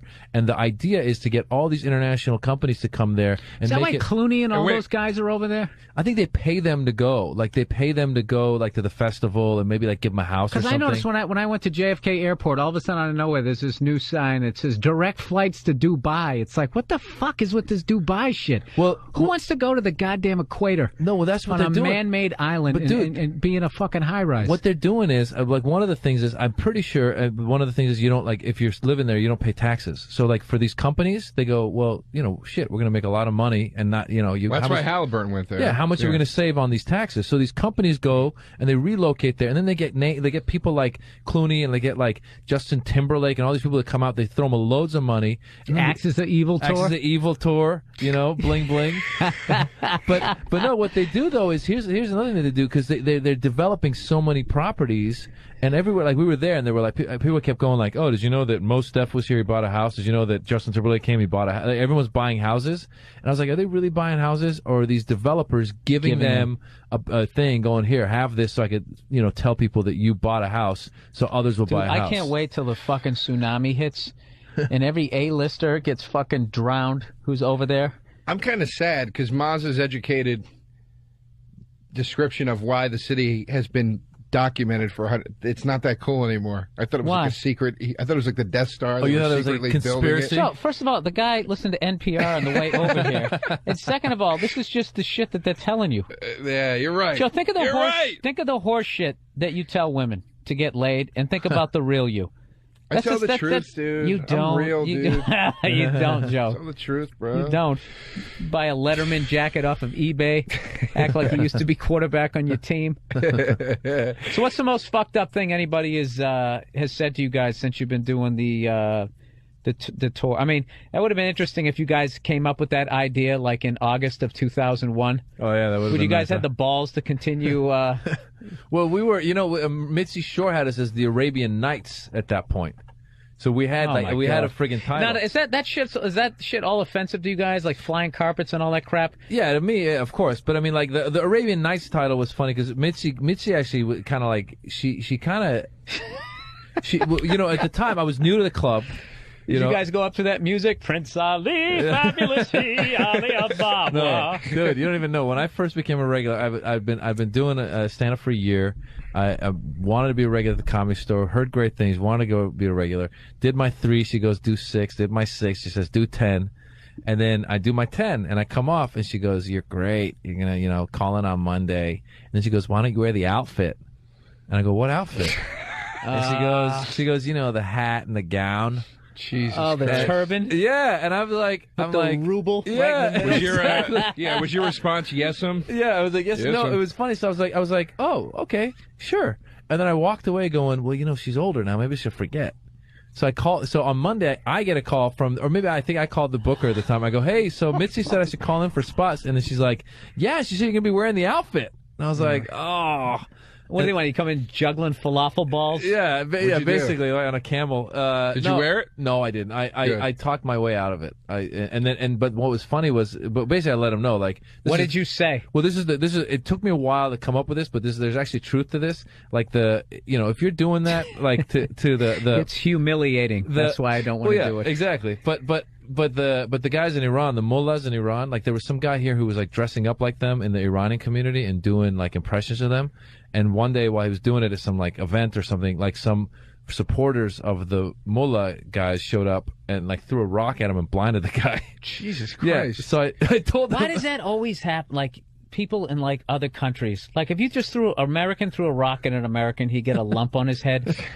Other parts of the world, even when they're here, like it's just the most horrific thing. Got good aim. They hit the eye. Sharp rocks. Jesus Christ! Yeah. So that was your excuse? Was I don't want somebody to blind me with a rock? Well, I said, this is the truth too. I said, look, my dad's living there. I have relatives there. I said, I don't want to like be doing this, and word gets out that this guy's making fun of these guys, and then they go and fuck with my dad. And this is true. They would do something like that. What'd she say? And they were like, okay, fine. And then, so then I thought, okay, forgotten. And then as the show went on, and she saw me doing my thing just as a regular comedian and talking about my background, but not in the outfit. Like a few years later, she was very supportive, and I thought she'd totally forgotten about it. She's like, you were supposed to wear the outfit. You never did. She's sharp, man. Oh, man. She wanted you to have like the catchphrase and all that. Right? What would your catchphrase be? What would be a great catchphrase? Yalla habibi. Yeah, see, I don't even know. Dude, all you have to do if you have a beard and you're from another country is just say, what a country, and I'm sold. Country, yeah. You know something? Alakazam. What if it was that? Alakazam. The United States, you want a cheeseburger? Alakazam. You get a cheeseburger. I don't even know what that's from. I don't know. It's like a genie expression, isn't it? Alakazam. I go with that. I'll grant you 3 wishes. Yeah. That would be like, have material based on that. Your wish has been granted. Yeah. That'd be a good one. What would your catchphrase be, Bill? Mine, I don't know, be probably some sort of. I was just trying to think how that's interesting. How like say with Irish people, I guess. Do they find leprechaun? I'm from Massachusetts. I don't give a shit about Ireland. I have a great one for you. Like, do they get offended by like the Lucky Charms box? No. Like they're too shit for I'm sure remember. There's some Irish group that probably wrote letters of complaint. There's always some group. Every group's got that group of Well, guys. I remember I offended. I was working in a dental office way back in the day, and the hygienist was Pakistani, and me in my ignorance, that movie came out with Robin Williams. What was the name? Aladdin. And I said to her, hey, did you see Aladdin? And this fucking look on her face, she's like, no. That's no. funny. I didn't, and I was like, because I thought, Pakistani. You said Pakistani. Oh, fucking whatever. Dude, he's sharp with that. When I was backstage at the Axis of Evil show, I felt like such an asshole because I said Iranian, and he goes, it's Iranian. And I was like, wasn't just a matter of pronunciation. He goes, no, actually, it's just Iranian. I go, well, what about people that say Italy? Like, I'm Italian. He goes, you wouldn't say Italy. It's Iranian. It's like, well, that's the last time I'll do these shows, probably. That's how you try to get out of it? Well, people say my country I just was ignorantly. so scared that he thought that he was going to think I was an idiot. I really was, Maz. I was scared, and I was just trying to convey that it was just an honest pronunciation mistake. It's funny because like I'm not like snooty about it at all. It's just that Iranians for the longest time, when we first came, like we got so much shit. And it was a lot of people going Iranian, and it was the guys going like goddamn Iranian. So it was kind of like, oh yeah, you know what I'm saying? Yeah, I hear you. You know? I hear you. So you're just like, I never did it ever again after. Do you remember when you first came over here? My brother actually bought this 45 single. This was after the Iranians. Is that how you say it? The Iranians. Damn Iranians. Yeah. Took over the U.S. Embassy, and you know that song, Barbaran, ba ba ba. Yeah. They were actually singing bomb bomb bomb bomb bomb. Iran. Do you remember that? Well, what's his name just did that? John McCain just did that on the campaign trail. Did you see that? He did? Yeah, you guys didn't see the clip? He what? He played that? He sang it. He didn't play it. He sang it. Somebody. So he was at a talk.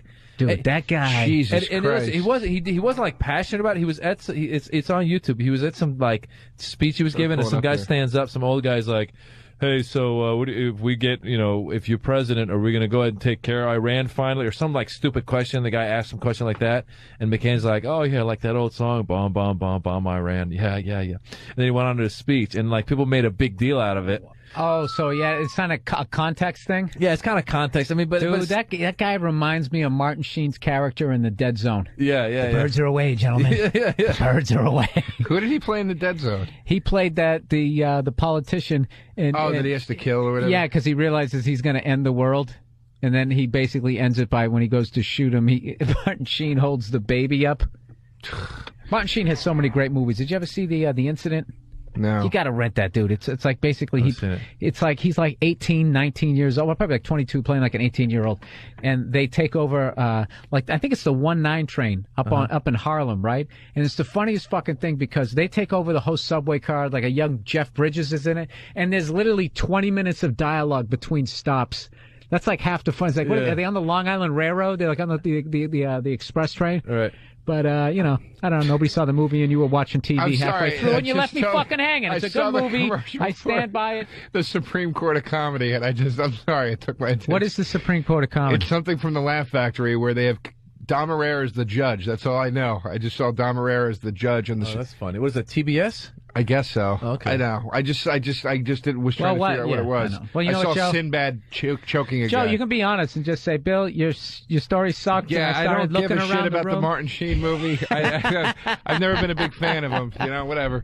So let me ask you. So going over there, you went over to Dubai. Now, we're all. I'm a paranoid maniac. So like, what the fuck is going that you could tell? You would, well, first of all, it's just like they are like, it's very westernized. I mean, you would, like, if you guys wanted to stand up there, you'd kill. Like Russell Peters went over. A lot of people go over there and do well. And just the whole Middle East in general, like, again. Russell Peters. Now, did everybody from Saudi Arabia show up? I mean, what did that guy play? Do they have to like put him like 9 miles out in the ocean? No, he's Indian, isn't he? Yeah, the Indians. Yeah, he's all the Indians. Dude, he has all of Asia. Yeah. All of Asia. Well, that's what's he crazy. doesn't need to go to Seattle like me at the end of the month, Joe. Yeah, right. That's Russell Peters doesn't get sent home on a Sunday. No. That's what's crazy. Oh, that hurt. Oh, you got sent home on a Sunday? Sent home like a no. It was basically I had a guarantee and I did them the solid. I sold fine Thursday, Friday. Oh, Friday, Saturday. I haven't been there in 2.5 years. Here come the excuses. Oh, in Seattle? And then no. I was in Seattle's a real town. I sold out all those shows, I know motherfucker. You did. You fucking. I know you did. You fucking I'm just Iranian and half Egyptian sons of bitches. Look, you trying to take me down. No, Sunday night. Yeah. Dude, it's Sacramento. They don't, Oh, Sacramento, forget it. And yeah, and Brian Regan was down the street, so that just sucked up any sort of. It's like a the ghost 50 town. people I was gonna draw dwindled down to 9 That's because funny. he's way funnier than I'll ever be. There, I said it. All right. I said it. But Dubai, what was crazy about Dubai for me when I saw it, it's funny because everyone's talking about, the best, tallest building, this and that. And it's great. I mean, whatever. They're building all these buildings. They're building them too fast. I'm sitting there going like. That's why I wouldn't want to go up, and it's built in sand too, literally, like the old expression. Yeah, I'm like, you can't. I was like, I was like, because there was actually a couple times we were in hotels.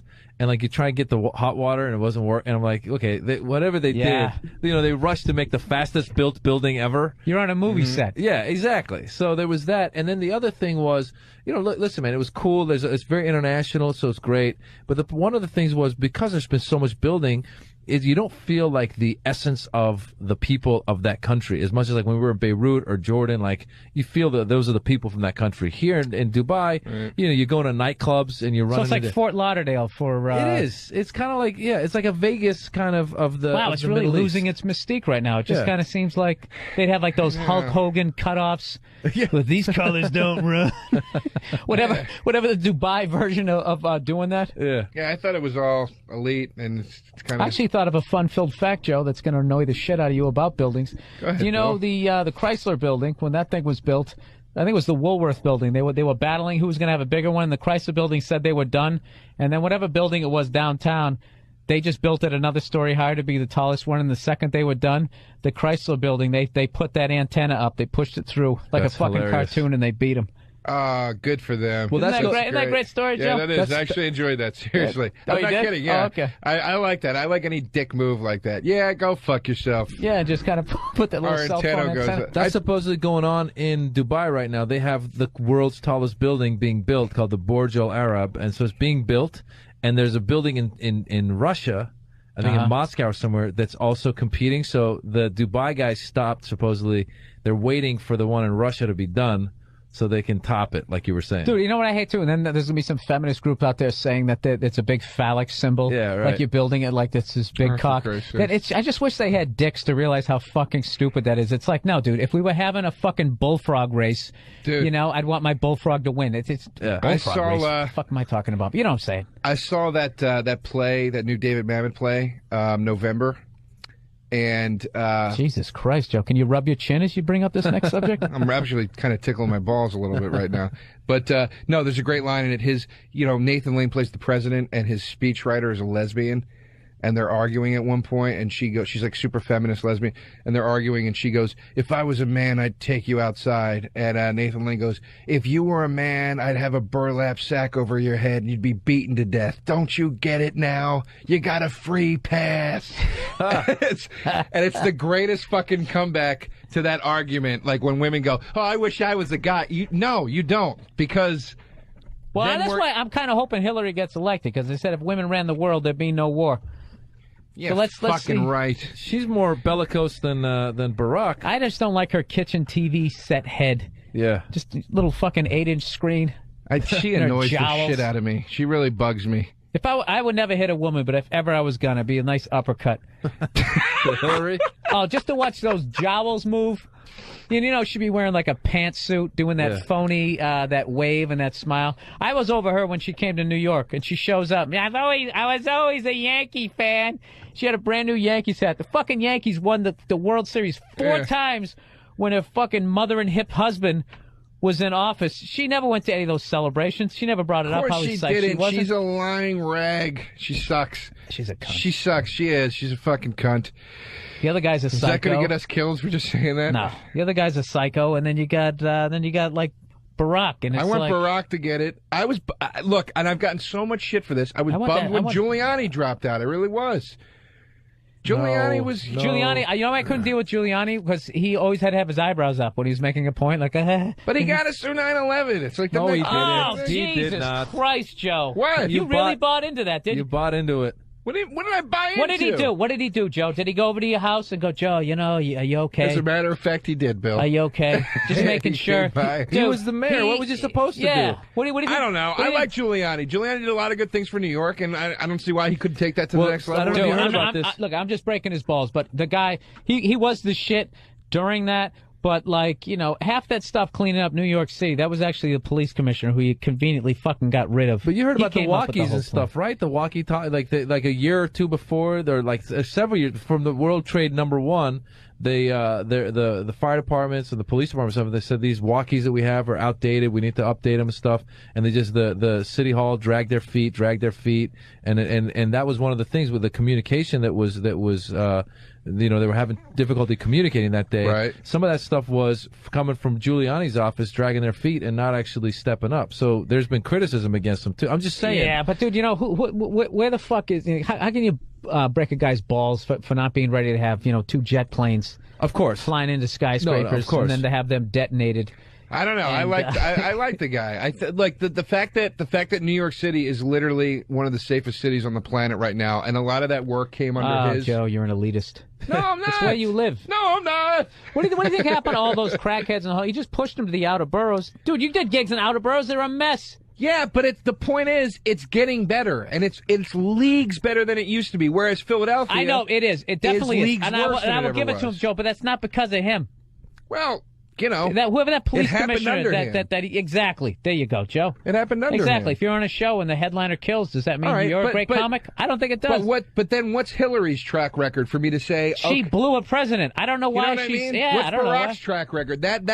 My point is this: Giuliani has some semblance of something where I can go, okay. Barack for me was the one guy who actually opposed the war in this whole election, and that's why I like him. Right. All Dude, right. and you think if he gets in the White House, he's going to be able to stop it? That's my thing. I'm not saying he can stop it, but I'm He's saying at least, you know what? I'm saying at least, even Hillary being in the Senate, her own husband Clinton came out like a couple days before and said we shouldn't go to war until we really have a coalition. He came out and said that in an interview, and she was in a position to actually say that and actually vote against it, even though it was going to pass I don't anyway. trust the Clintons as far as I can fucking throw them. Of course I just not. think that they're scum. Dude, They're in the Bilderbergs. I always vote third party. I always vote for that guy people say is crazy. I don't Ross vote. Perot. Ross I never Ron vote. Paul. And you listen to those guys. They're the only guys talking about greed and how out of control these corporations are. No Republican or Democrat ever says that shit. Whoever gets to any sort of level of prominence. Yeah, of course not. You're not going to be able to because once power corrupts, and once you get to a certain point, if the guy's in a position to win, then he's got his hands in with somebody. You can track everyone to someone. That's. Dude, I think I'm voting this year. I'm done. I will never vote. I will never vote. I think it's a complete waste of time. I think it's all bought and sold. I really, really believe. Do you that. think they count them? No. That's what I always thought was hilarious. Like I just thought about that one time. You're standing there in the booth, especially when you really hate the other candidate and you vote against them. You're like, yeah, take that. And then you walk out and they make you. There's the whole show of it where you pull the curtain and it's all done in secrecy. This is my theory with it. I think it's this. I think they know who they need to get into the White House to be the appropriate face man for what needs to take place. Now, once in a while, usually that lines up with the consensus of the public. I think. Once in a while, somebody gets in there and things get a little fucked up, i.e. Bush starts losing credibility and starts losing good public opinion, and they scramble to try to do their best with it, and it gets fucked up, and everybody's walking around going, the president's an idiot. Or, once in a while, a guy gets in there that's going, I'm not going to be your pawn 100%, I'm going to play him by my own rules a little bit, i.e. Kennedy. Or Lincoln, or anybody else that's trying to make some major drastic changes, bullet right to the fucking head, you're out of here. And that's it. Yeah, I mean, listen, man, the fact is, no matter when you're president, you're going to be, all these multi-billion-dollar companies, they're going to have power, and they're going to be stepping up, and they have their interests, and I mean, I would love to become president and just one day, just to fucking do it. Just whatever secrets you learned, just to see how many you could get out. And just to fucking you go on TV, they hit the stopwatch, and the clicker's going to the bottom corner. Right as you go to My Fellow Americans.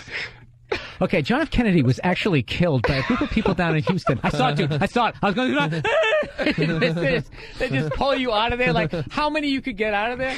Listen, they're saying that, that we're going to set up a new government here in Iraq. But I can tell you, the plans to go into Iran and Syria, I don't have anything to say. I mean, I'll be honest with you. I sat at my desk for like the last 9 hours just staring at a flag. I mean, I don't know what's going on. I got some Girl Scouts visiting me in like 20 minutes. The whole thing's bullshit. You know what's sad, though? If you said that, they would spin it so fast that you'd lost your mind, and the people of this country would totally be like, oh, he lost his mind. Oh, yeah, you'd be sharing a bunk with John Hinckley. Yeah. That's what I'm saying. Nobody would be skeptical and be like, that's the problem. It's funny because, again, like a lot of Middle Easterners and like in Iran, when I went and visited 10 years ago, and I would be like in a cab, and the cab driver was like, they're very political. So it's not just like, oh, who's what does the that mean? He's president? got a bag of rocks in the passenger seat? Yeah, exactly, ready to throw to somebody. No, that would be if they were that's like the guy actually. This is what was interesting. They know like the details. They didn't just say, oh, this guy was a president, blah, blah, blah. They'd be like, oh, he's the president. He went to Census University. He used to work with, like, the cab drivers would know the details of this guy's past. Oh, yeah. And they were all very skeptical. They all, exactly what you're saying. Everyone was like, by the way, and he's got an account in a Swiss bank account and blah, blah, blah. And they all know this shit, and they're very skeptical of their leadership. And that's why right now. And how come we don't? Because we're idiots and like two people own all the newspapers? Yeah, because we fucking see it on CNN and we go, oh, then that must be the. Dude, you know what it is? I think the CIA came up with ESPN because the amount of people like me, like, dude, I swear to God, they could be fucking raping puppies. Oh, yeah. I would have no idea. I'd be like, oh, did you see Houston and Dallas? Yeah. Well, I really think Jason Kidd's really moving that offense down the court. That's when they do, like, right now, like, for example, even the economy, which actually means something, they've sold it as the issue, which is important, but what I think... Dude, how long did you listen to NPR? Well, yeah, I listened to it a lot. But check this out, though. The problem is the people forget that Iraq is still going on. People are like, oh, then Iraq must be. I mean, people's like subconscious, they're thinking, oh, it must be done. Iraq is the like economy. is like the Drew Carey show when it's within like its ninth season. Yeah. Like they're still making new episodes and nobody cares. Yeah. Did you know that according to Jim is still on? Speaking of that.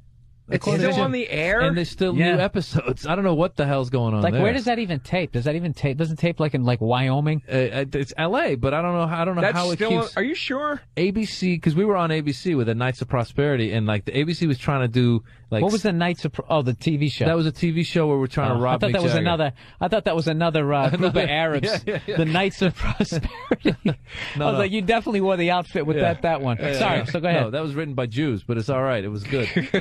So ABC was trying to do the single camera thing, you know, and they were trying to get away from the 4-camera. They had George Lopez and According to Jim and My Wife and Kids, the whatchamacallit, Wayans show. Right. And they got rid of Wayans and they got rid of Lopez.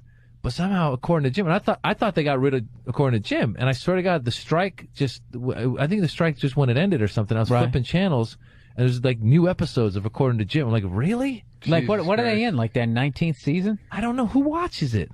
You know what's funny? That's one of those shows that's been on for like 10 years. And other than Jim Belushi, if the entire cast walked by me on the street, I would just think I wouldn't know. Yeah. It was like way back in the day. Remember that show, Caroline in the City? Yeah. The thing was just on forever. That show sucked. Yeah. I have no idea what vaguely there was a redhead with short hair as the lead. It's like Dharma and Greg. You're like, ugh. You know what I mean? It was just one of the, I don't remember who the fuck was on Dharma and Greg. Jenna Elfman, I remember. Her, though. I don't remember anybody. And then the guy who looks like every other actor. He looks like Will, but it's not Will, right? Yeah. He's kind of like a poor man's Will. Dude, this is a funny story. I was at NBC today for a meeting, and I'm sitting in the meeting with the casting, and they go, so, Joe, what TV, what turns you on? What do you like on television right now? And I could not fucking remember where I was and who I was meeting with. Oh, that's hilarious. And I just started describing all the Thursday night shows on NBC, just like, please, dear God, this is NBC. You're looking for a logo. You're looking for a logo on their jacket. There was nothing in the fucking office, and it was, thank God. That's hilarious. Yeah, I was fucking sweating bullets, dude. Sweating bullets. That's brilliant. So then I started going into old TV shows, and I was like, you know what really gets me, though, is All in the Family was just such a brilliant... The classic. Something that they can't, shit on, you know? Oh, Gleason. Jackie Gleason. Why can't that guy still be alive? And Martin Luther King was a great man. They're like, dude, that's one of the quickest things you learn out here. Every time, how many times has this happened to you, Maz? You, the second you shit on somebody, like as it's coming out of your mouth, it's a good friend of mine. I did a pilot with him. You're like, gee, dude, like the stories out here are fucking ridiculous. I went to Tom Papa had a Super Bowl party. He introduces me to some guy. Bob, this is so and so. Hey, his dad played the guy who was laying in the bed with the horse's head in The Godfather. I go, that's your dad? Jack Welch. Like, he's like, yeah, that's my dad. Like everybody is somehow connected. Yeah. The whole thing is like incestuous. So if you shit on anybody, no, you got to wait for them to shit on him first. And neutral answers. You got to learn neutral answers. Like, what do you think of Bill Burr? Oh, he's good. He's doing his thing. I mean, he had a rough time up in Sacramento, but I mean, I think I remember things are okay. I was in a meeting one time, and they mentioned some network that they were affiliated with, and I go, oh yeah, I watched that show, that reality show on there every day, just thinking I was going to get points. And the lady goes, oh, I'll make a note of that. Ugh. Right? And I was like, no, I watch it, but I yell at it. It sucks. That's hilarious. That is hilarious. What is that? There's that old joke. That old joke where the guy goes in to meet with the producer, and he starts bringing up this guy going, do you ever work with so-and-so? That guy's one of the biggest motherfuckers, pieces of shit, cocksuckers I ever met in my life. And the guy goes, that's my brother. And he goes, let me finish. That's a great joke. Who's telling the old jokes? I think we got to take a break here, don't we? As I end with a George Burns joke? If we go just about 10 more minutes, we can just do one long one for this hour, and we can just do a full all Maz. Uncut. Yeah, uncut. All Maz. Okay, well, let's continue on. Danny, pick up after the George Burns. He should leave all this shit in. He's gonna leave it all in. He's gonna leave it all in. Dude, and is there any way we could fucking dim the lights in here a little bit? It's like 9,000 degrees. This episode of Uninformed has been pre-taped. Can you dim those, Maz? Yeah, Maz. You're right there. Let's put our guests to work. There you go. Here we go. Now let's talk about conspiracy theories. Yeah, sun is down in Dubai. Exactly. You know Yeah, something? this is creepy in here. No, he really, he kind of, you made me feel a lot better, man. Yeah, It's just, whatever. Kmart's going over there. They're going to start a big toy store, and I just really want to see the best a tidal part of wave. doing the best part of doing the shows with Maz is like you see like all the Muslim women wearing the I'm sorry, Dude, Maz is a hijab. front. The hijab. He's a front. The hijab. They're all wearing the hijabs, and you're on stage being like, "Did you ever eat 18-year-old pussy?" And they're fucking laughing, and you're like, Oh, it's great. it's like they paint this evil picture of anybody wearing that thing. Oh, that they're beaten down, that they can't even go to comedy Yeah, show. and Those they're girls. all fucking laughing at your pussy Laughing jokes. at pussy and But Joe, everything, they got dude. panties on their faces. I mean, Yeah. I don't know. That's what that was. That was a hijab. Yeah, so it's All right, let me ask you this, Maz. Let's get back to the Middle East here. Yeah. What's the one country over there, if you had like your least, like, what's the number one you don't want to go to? Like they're dropping you in fucking Rambo style. What's the one or what area of what country you don't want to be in? Well, I mean, right now Iraq would probably be pretty damn dangerous, Right, You of know, course. just because of all the stuff that's going on. I would, Well, give me something else. Everybody knows Fallujah and all that Well, stuff. I'm trying to think because the place. I mean, Look, he's protecting him. I no, told no. you, Joe. No, I'm trying to think. It's funny actually. We got a request to go play in Rwanda. Was it Rwanda. Now he's going to Africa. See, he's going to throw them under the Jesus bus. Christ, No, I'm dude. just saying. Because you hear. Look, are you going to get in trouble? They're going to throw one of those Middle Eastern rocks at you that's going to kill your nasal passages? in the eye. No, I'm telling Jesus. you. Like for example, like you would think Beirut would be the most dangerous because right now in Beirut they don't have a president. Like they have a prime minister and a president. And they had this agreement that like the prime minister was going to be one religion and the president was going to be another religion. And now they're protesting. They're trying to change that. I just can't imagine living in that kind of unrest. Dude, you don't realize though these people have been living in that for like 30 years, like 50 years, whatever, like some level of war for the past 30, 40 years, and it's crazy because they've gotten used to it. So we're over there. I see guys on the street in tanks. Every corner, there's like guys in tanks just hanging out, blocking roads off and stuff. Someone's like been, killed like whatever a week ago or whatever. And the rest of the Lebanese just living their lives. The craziest nightclubs you've ever been to. Like they just party hard and they live their lives. They're having a good time. Do they fuck more? Everything. I'm just saying, more. like, if you got the tank, they remember that back in the day, you always hear, like, that was the way guys used to get laid in. The Russians could send one over any second. Was that an episode of Happy Days? What am I even talking about? What a great fucking line, though. Dude, I saw an episode of fucking Happy Days on YouTube last night.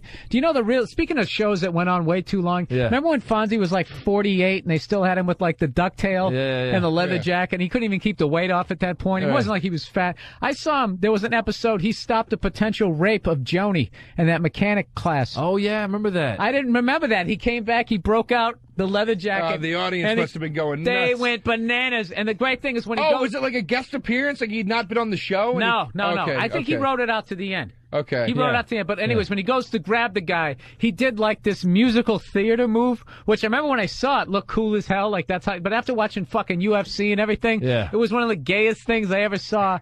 And he just basically like, you ever see that Elvis thing? You know, when he just moves his chest into all those karate guys and they all fall down, you can tell they're just fucking faking it. It was basically a move like that. And he pushes the guy out the window with his coolness. And then never even touched him. And then the crowd goes, ooh. The guy jumps out out the window because he's so afraid. Dies? No, he doesn't didn't die. It's a sitcom. Well, they weren't in a high rise. Jesus Christ, Joe. I don't know, Did you watch the show, Joe? Is this how your meeting went? Are you familiar? This is a comedy. It's on NBC's 8 o'clock. That's what I broke up. I brought up in the meeting my favorite rape episodes. That's when Happy Days was relocated to Manhattan, and he was making them jump out of building. No, I'm kidding. I was just Wait a minute. How many? Didn't what's her name almost got raped? Maud got raped, right? No, not Maud. She had an abortion. Edith Bunker almost got. No, Maud didn't have an Edith abortion. Bunker got raped. She didn't get raped. She almost got raped. She was asking for And- it. And Gary Coleman She was almost got asking for it molested. over there, Edith. Huh? Remember Gary Coleman almost got Arnold Drummond almost got Wonderful. molested. That's one of the Remember that most one? wonderful episodes of television. He almost got him. Dude, you know You something? never saw that, dude, where he almost gets molested? The guy Dude, from- if anybody is going to get molested, if you're that fucking adorable and you're really 26. He was 36. Exactly. I know. They were doing it. Technically, he wasn't molested. That's hilarious. He got jumped. He just... And it's And then the whole prosecution. It's the guy from but WKRP. he thought it was an 8-year-old. It's the guy from WKRP in Cincinnati. Wow, wait a minute. Who then if went he on- wasn't famous, he could have been the fucking guy luring those guys on To Catch a Predator. Oh, you're Because you know right. how they always try to get a girl. I guess they get a girl who's actually of age Yeah. to lure him in. I just Yeah. totally made that up. But He could have had a job doing that. He got married. He's like really level-headed now. I saw him in an interview, and he was like, I really just like the challenge of marriage. And it's like, finally the fucking guy came down to earth. Nah, he's been acting like that forever. He punched that fucking lady in the face. Because yeah, in that moment. But the rest of the time, I saw him one time on the old Politically Incorrect show, and it was a great show. It was Bill Maher, and he had 4 child stars. That's great. He had Danny Bonaducci and Gary Coleman and 2 other people I can't fuck. Probably Kim Fields, the usual crowd, right? So he's sitting there, and Danny Bonaducci is just totally open and going like, and then this happened, and that was awful, and then I wanted to kill myself. And fucking Gary Coleman was trying to sit there, well, you know, the Different Strokes was a long time ago, and and they started asking about the punching in the face thing he did. He goes, well, they wanted me to, say the catchphrase. And Danny's like, oh, what you talking about? That must have sucked, huh? And he's like totally being honest, and Gary wasn't. So now I don't buy it. Yeah. Get to the Why Dana. am I shitting on Gary? Hasn't he Get had to the enough? Dana Plato stories, midget. Let's go. Stop dancing around the fucking hat. Funny. What did she end up? Crystal meth? She died, right? Yeah, she died. she's She dead. died. She's OD. dead. She's dead. She died. Kid I just stars. found out Don Knotts died. Like, you know, you ever see like somebody dies and you forget they He's been died? dead, yeah, like and then 5 you're trying to. I wrote a blog and I used his name as a reference, and I was trying to see if it was 2 T's to spell his name right, because it underlined in red, and then I saw that he died. He died in 2003. Knots. Yeah. Don Knotts, 28 years old, got married at 24. Remember He was that? in the military. Remember that Dana Gould joke where he would talk about how Don Knotts couldn't do has the worst voice ever, and he feels sorry for him because he could never do prank calls. And the lady's like, "Hello, I'm looking at you through the window." Is this Don Knotts? And he's doing the fucking furley. You get me joke back? is You get so me back funny. for doing the George Burns joke? No, Now I- you're gonna update it and do a little Dana Gould. No, I Dana just Gould. think that joke's fucking hilarious. It's one of my favorites. All right. Well, we got to wrap up with Maz, because Maz is he's a busy. How do I say it?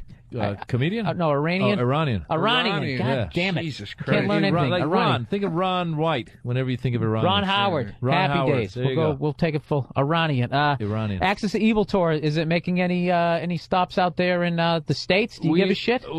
You support the troops We there, support buddy? the troops, man. We got one more in Houston, May 1st. May And then- 1st. Where are yeah. you playing at? I don't know, some theater out there. I don't know what it is. Sons of bitches. The Cullen? Is it the Cullen Theater? Ah, fuck you and your theater tour. I'm jealous now. I don't know. You want to be on the tour? Well, the tour's Absolutely. almost over. We're starting to do solo stuff now. So Oh, you're breaking off like those Breaking off. those police. rednecks. Who's going to be the Justin Timberlake of the group? I'm working on some dance moves, and No, we'll he means see. the most successful. Yeah, No, who's I going to know, be I the know, one? yeah. Let's break it down here. Yeah. All right. What's his face? Come on, man. Dean Overdale. is that good looking? Not Lance, the brown haired good looking one. not the gay one, Not the Lance gay Bass. one. No. Oh, that. I think they were both gay. Really. yeah. Wasn't Yeah. there He's- Joey he's- Fatone? He's the gay brunette. Who would have met him? He'd be that one with the dreadlocks. No, he shaved his. That would be Adam. What's the So guy from? that What's the guy leaves from Counting Maz. Crows? Maz, you got nowhere to go here, man. You're either going to be the superstar Justin Timberlake, or you're going to be the Lance Maz- Bass. Maz is either the Timberlake or the Joey Fatone. Joey Fatone. One or the other. Yeah. How One or the funny, that's not even funny. I was going to say if he went up in space. I'm and going to give something happened. Cater. I'm giving Cater Lance Bass. That's the Cater gay guy? is too well kept. The gay guy? Yeah. I Too think, yeah, you manicured. might be right. Cater yeah. is so well kept. Yeah. I went to a concert with him the other night. He shows up with the fucking vest on, the shirt, the sweater, the Oh, yeah. fucking perfect pants, the fucking hair. That's a cry for help. And he's Open like- the closet door. And he's like, dude, this rocks. This concert rocks. Bro, Like, look at those tits, let dude. your hair down No, a little I'm bit kidding. there. I love that guy. You know I what? love That that reminds guy. me of an old bit I used to do about, you ever hang out with some guy who's like totally gay, and if he just would admit it, it would kill the tension. And the dude doesn't. So then when you hang out with him, he like, you know when you check out girls, how you say all that evil shit to each other. This guy would ruin it. Like, I remember when this girl comes walking by, beautiful girl, red dress, the whole fucking thing, and we leaned in, to, go like, oh God, I'd love to fuck that girl, do that evil pirate shit. We go to lean in, and he leans in, and he just goes, that girl was awesome. We were just like, dude, you just ruined. That is you hilarious. just ruined the whole thing. I had a guy in my. Sorry, I'll leave it a second. But I had a guy. I used to work at an ad agency. Same thing. I was like, come on. Oh man, I don't want to. You know, let's rephrase it in case it gets out. There was a guy I used to work. Whatever. I already said it. So this guy, you know, the pool would come around, the basketball pool, you know, and all the guys would be like, yeah, bro, you know, and like, you know, guys, and he'd be like, I don't know about that, and then like he would come down with the Oscar pool. And he was claiming that he wasn't, and he was totally just like, you know, he was. Come on, dude. But he showed with the Oscar pool. I'm like, come on, man. You got to hide it if you're going to, you know. And everybody nominated had like an S name. Kevin Spacey. Yeah. Susan Sarandon. Right. It's just too funny, man. All All right, you know what, Maz? I got to tell you something, man. I'm going to vote for him. Best guest ever. Yeah, you're great. Most informed, dude. You're great. You came in here. Fucking awesome job. How many guests have you guys had?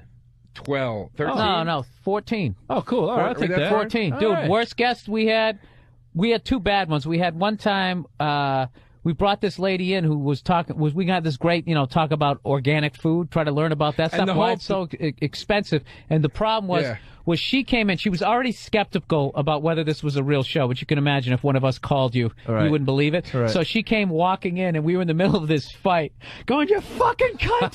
Fuck you, you motherfucker! Just screaming. And she came in there, was so defensive, we couldn't get anything out of her. She was supposed to be in like you for 45 minutes, dude. What was she in there for, like 10 minutes? 10 minutes tops. She had brought like apples and like organic trail mix. She's like, taste that. That's amazing, isn't that? Just taste that. Hilarious. It was literally like, did you ever see the sweaty ball sketch on Saturday Night Live? Yeah. She thought she was going on to a show like that, where we were going to be like, that is delicious. That's you're telling me there's no chemicals in this? You're crazy, like, you know. And it was, and she walks in. Oh, she brought her husband. She brought her husband with her, like something bad was going to happen. We're about to start fucking punching each other. That's brilliant. So, anyways, man. So, if anybody, if you want to go see the Access Evil tour or catch Maz as he breaks off on his own, go to MazJobrani.com. MazJobrani. Just remember MazJobrani.com or MySpace.com/Maz Jobrani. Access Evil tour. Maz, thank you so much for coming in. Thanks and for having me, man. Taking down our fears about Dubai. We're going to take a break. We'll be back with the final hour of Uninformed. Uninformed with Bill Burr and Joe DeRosa. All right, we're back here at Uninformed. Bill Burr and Joe DeRosa. Dude, how great was Maz? He was wonderful. He was wonderful. He was excellent. Yes. You know, I thought he was informative. He was funny. We actually maybe fucking learned something. He was great. You know what I actually learned about this past week? I actually learned about Roadrunners, Joe. Did you, Bill? Yeah, first of all, you believe it or not, Joe, they don't look like that fucking bird on that cartoon. I don't believe it. No, but I actually thought that they were. What do they look like? They look like a fat blue jay with like a mohawk. And they got like sort of muscular legs. And they're actually, I think, brown with like spots on them. But they're small? Dude, first of all, they can only run 17 miles an hour. So that horse shit that they do, I mean, I know it's a cartoon. But I think a coyote could catch a I was gonna say a raccoon, a fucking Roadrunner. But they're small. They're not like, because I always thought that was like the size of an ostrich. That's the way they make it, like a supermodel ostrich. That's the way they made him. Yeah, but he's not that big. No, dude. It's like, I swear to God, it's like a fat blue jay, and it can run like 17 miles an hour. Basically, Joe, in your best day of your life on a bicycle. No. I don't know how fast 17 miles. That's pretty fast, it seems like. Can a human being run 17 miles an hour? What about those guys that run like a 3-minute mile? Oh. And then they look like literally like they're going to die. That's fast, dude. 17 miles an hour? Dude, I can run 17 miles an hour. You get in a fucking cab, I'll catch it. There's no fucking way. Wait, 17 miles an hour? I'm not saying I'd do it for an hour. What's a 3-minute mile? What's that break down into? Well, it's really like a 4 minute. It's like a 4-minute mile, 4 times. Yeah, you're running 20 miles an hour, right? Wait. No, if it's 3, it's 20 miles an hour. Wait a second. Okay, yeah. Wow, I'm stupid. Wait. 4 goes into 60 what? Goes in there once with 2 left over, 5. That's 15. Mm-hmm. What does that mean? It's 15 miles an hour. I just got a fucking headache doing that. It's 15 miles an hour. I just added that up. up with a number. I'm like, all right, that's 15. It's like in the middle of some flim flam, and I totally forgot the scam. See, and I'll fucking vacuum up the rug with that shit. Dude, I don't even know what the fuck that meant. Do you know I couldn't can't even figure do that? it out. I'm impressed that you figured it out. I was done. Oh. I was done. I had nothing on breaking that down. So wait a minute. So that means if it goes in, what the fuck? 4 into 4 60. minutes. So you would run 15 miles. 4 into 60 goes 15. 15 times. That's 15 so miles that's an hour. 15 miles an hour. Yes. All right, and he does that for 3 minutes. So at some point during that, he's running 17 miles an hour. So maybe I couldn't do it, but he doesn't. It's either a 4-minute mile or a 3-minute mile. Dude, he doesn't run the exact same speed the whole fucking time because you got to figure he's starting off. He has to get up to 15 miles an hour. So to compensate, shut up for the first 4 seconds of it before I fucking have a brain cramp again. He has to run. Right. He has to run like 17 at some point. But I think the bird can sustain the 17 miles an hour for longer. I know, but I'm saying you sneak up on it, Joe. Jesus Christ. Do you watch the Discovery Channel? No, it's gone, dude. You see how fucking animals aren't like people.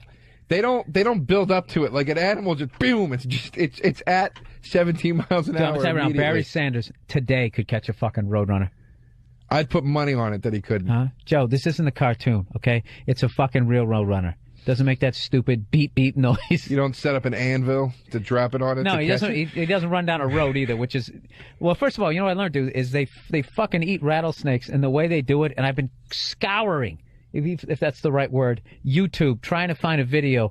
Roadrunners eat rattlesnakes, and the way they kill them is they use their wings like a matador. So they strike and they just hit the feathers, the balls of that. First of all, because don't they have those little arms on the top?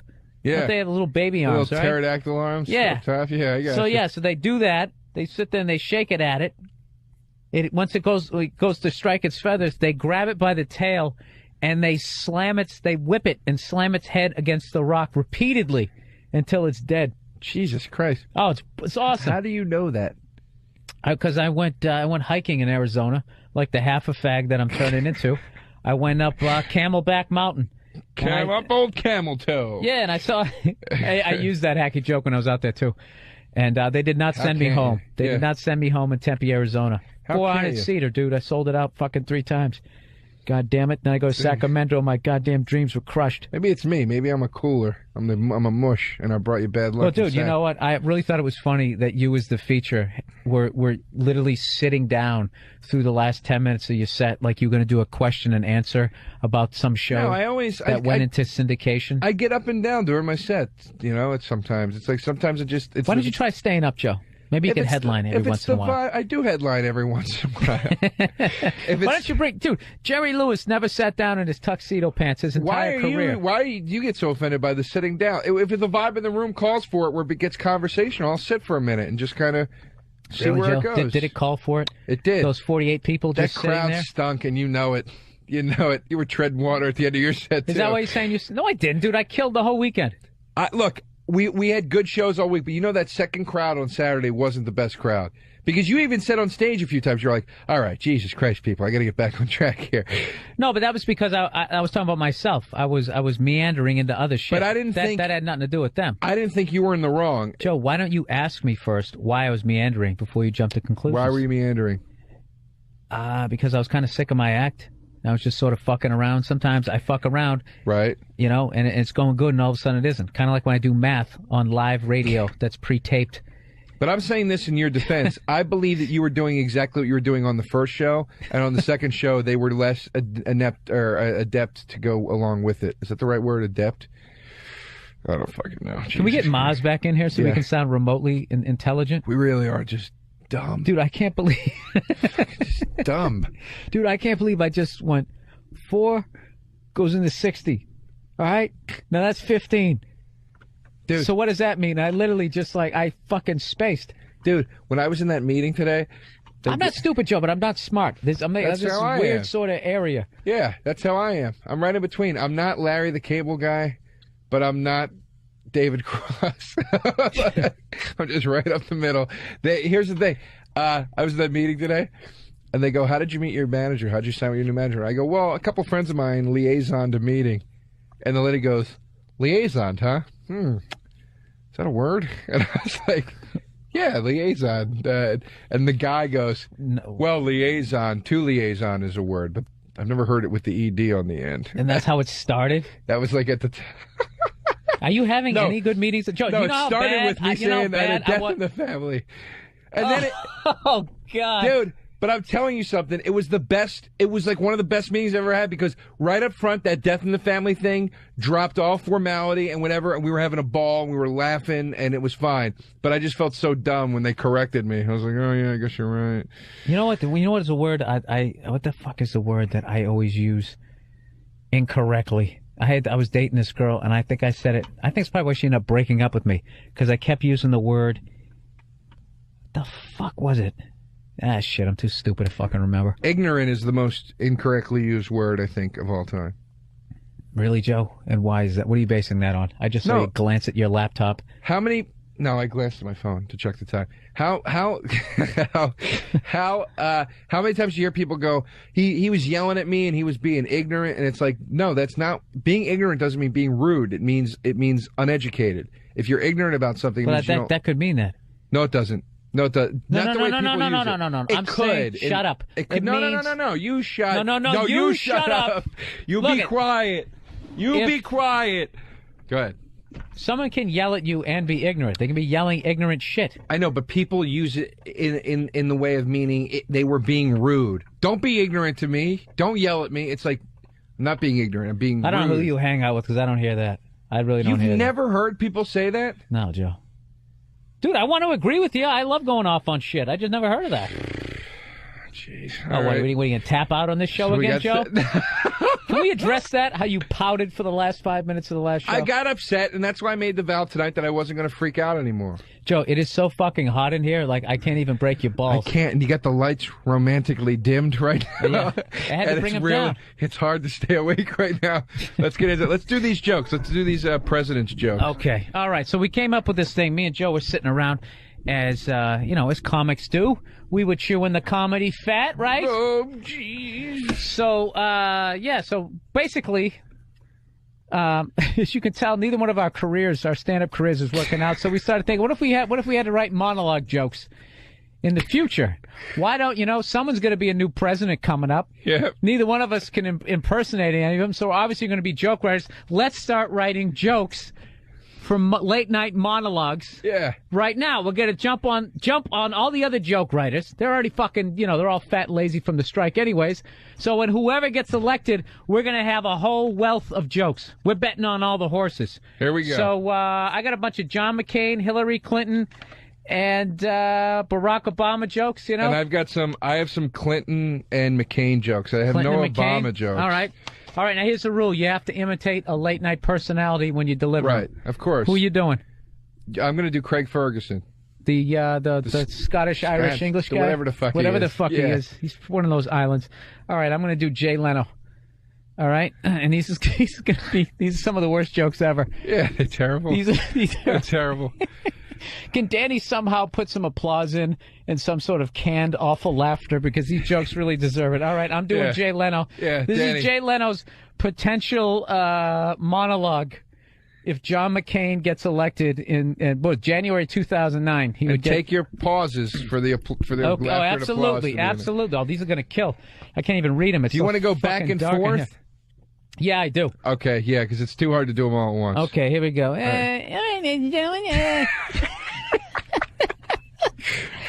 John McCain is the new president, ladies and gentlemen, and he says that life as a POW had no effect on him. But rumor has it he just installed a waterboard outside the White House pool.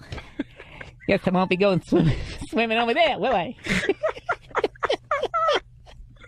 That was supposed to be the banner between him and the... There you go. That wasn't bad, right? Little water...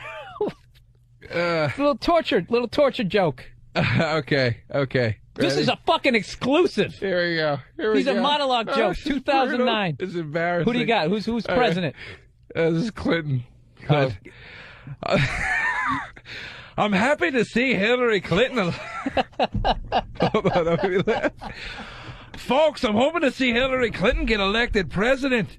I mean, think about it. Then we can tell our friends and family and children we saw the first homosexual man take the presidency. It'll only be a matter of time before he gets her It'll only be a matter of time before she gets her first blowjob in the White House. Dude, what channel is he going to do that on? I don't know. It's just my first one. I'm just getting warmed up. Oh, God. You went dirty? Only on one. That's the only you one. went filthy? All right. I'm still going. I'm going with another John McCain. All right. So, John McCain had his arms repeatedly broken during captivity, and to this day he can't raise his arms above his shoulders. I guess that explains. Dude, I can't fucking... Do it, commit. I can't. This is why I can only just stand up. Oh, shit. How do actors do this? You just feel like such a fucking tool. All right. Do you remember the setup at this point? Yeah. John McCain can't put his arms above his head. Because they were repeatedly broken during captivity. All right. But deliver that punch in that fucking Leno voice. Don't bail out, goddammit. I guess that explains. Oh, shit. This isn't even that funny. Go ahead. It's just a stupid voice. I guess that explains why he got booed at the national game for not participating. So what? For not participating when the rest of the crowd did the wave. Oh, that joke sucks. Oh, they're terrible. All right. Dude, if I watered these down, though, I could sell them. Oh, my God. All my right. Jay Leno impression is the worst fucking thing I ever heard. All right, you ready? Oh, ready? fuck. All right. You ready? You're doing a good, whatever that guy's fucking name is. All right, ready? I can't fucking do it. Folks, you think they'll change the name of the rooms in the White House if we get a female president? Like, the ovary office? Oh, Jesus. I'll tell you what, during that time of the month, every room's going to be the war room. Joe, you know what I like about that one? You could probably actually sell that one to him. God damn it. Yeah, I should try to. What do you get, $30 for a joke? All right, Go ahead. I'm running low already. What do I got? Anything here? Oh, here's a classic awful late-night joke. Hillary Clinton just became the first female president, and her first move as president is to start a rumor that England is fat. Yeah, she's gonna say that they're fat, and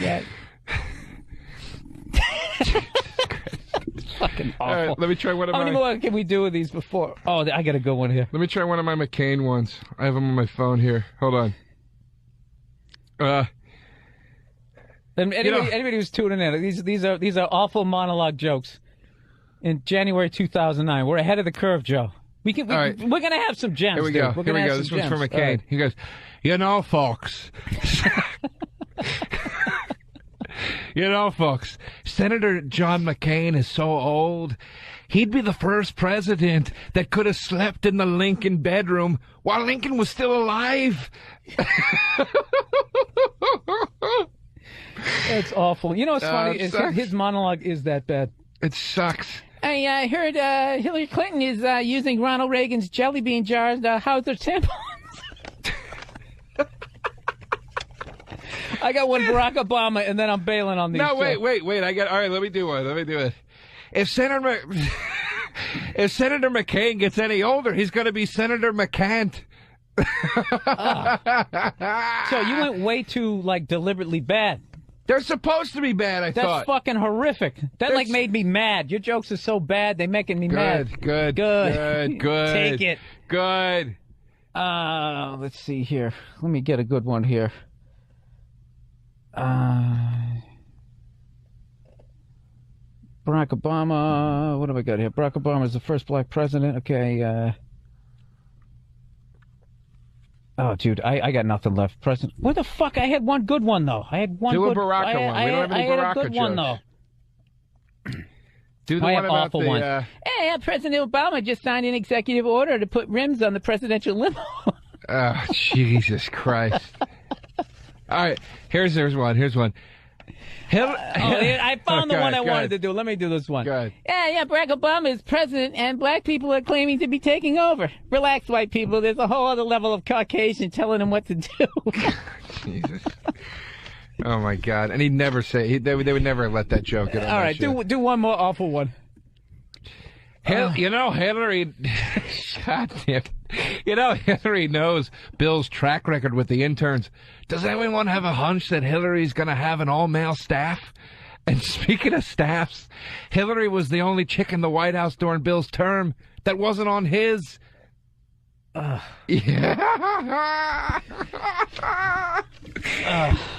You actually do a decent. What is the guy's name? Craig Ferguson. I like that guy. I think he's like, he makes me laugh, even though I don't think any monologue jokes are ever that funny. But he makes me laugh during the regular show. I don't know, man. I can't watch. I don't know. Who do I watch? I watch Letterman. If he has a good guest, I watch like Letterman. Conan. I like. Yeah. And that's it. I watch those two guys. I don't watch yeah. I don't know. So those are our monologue jokes. I think I can write a lot better ones. I think I need to work on my Leno. I wanted to keep throwing it. It was a great Leno. You're killing me. I wanted to keep throwing it to the band member. He always does that.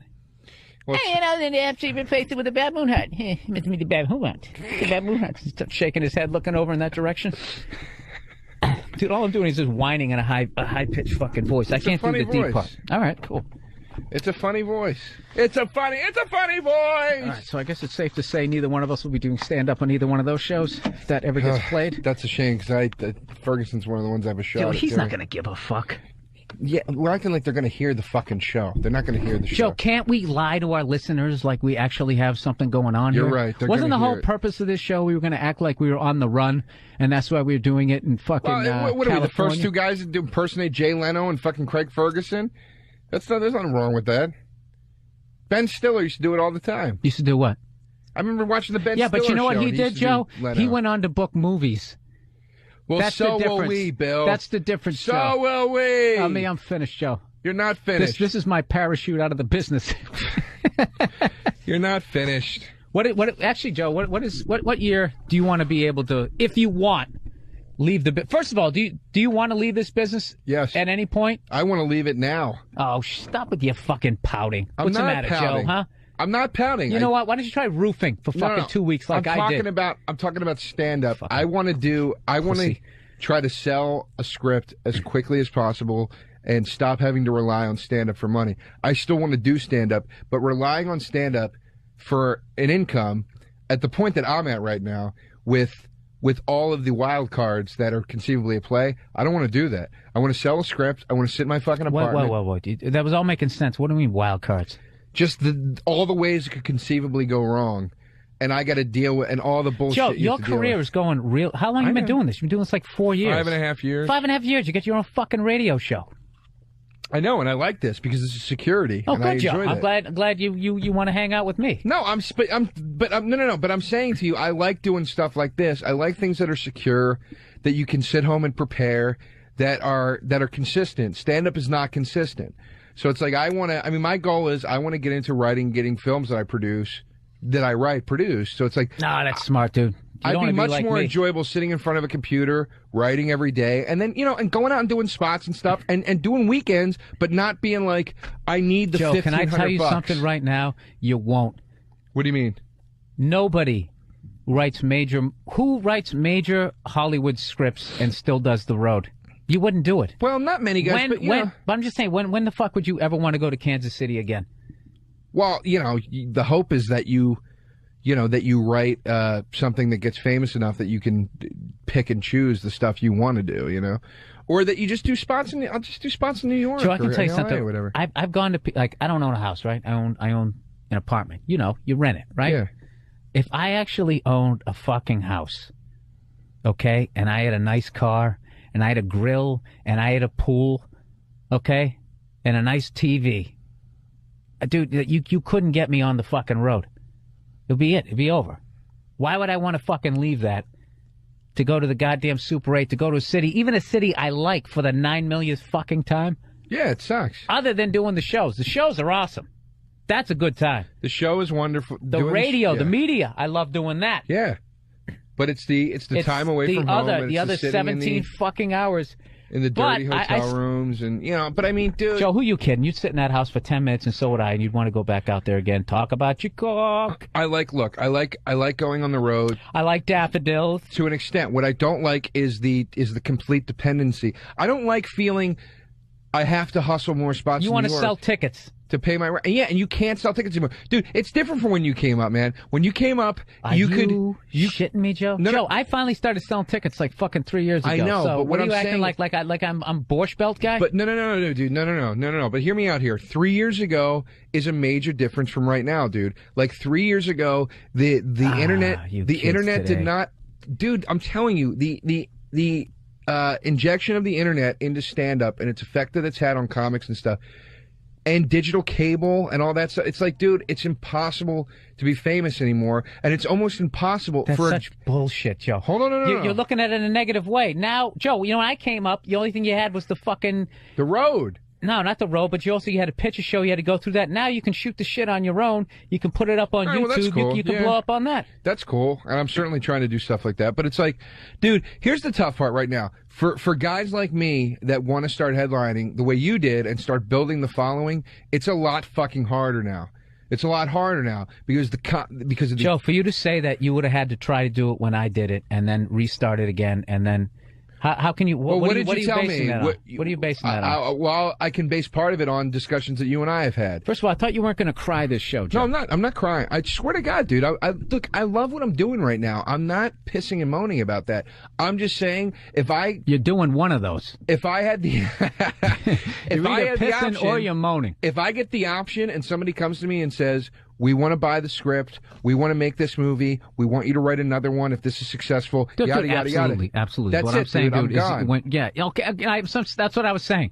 Like if I was in that situation, I still wouldn't. I'd still have to do the fucking road, dude. I think I'm in it for life. I'm telling you, I would still go on the road, but I go on the road once a month, and it'd be a much more enjoyable experience when I'm not stressing the fuck out about money and what I need to get together.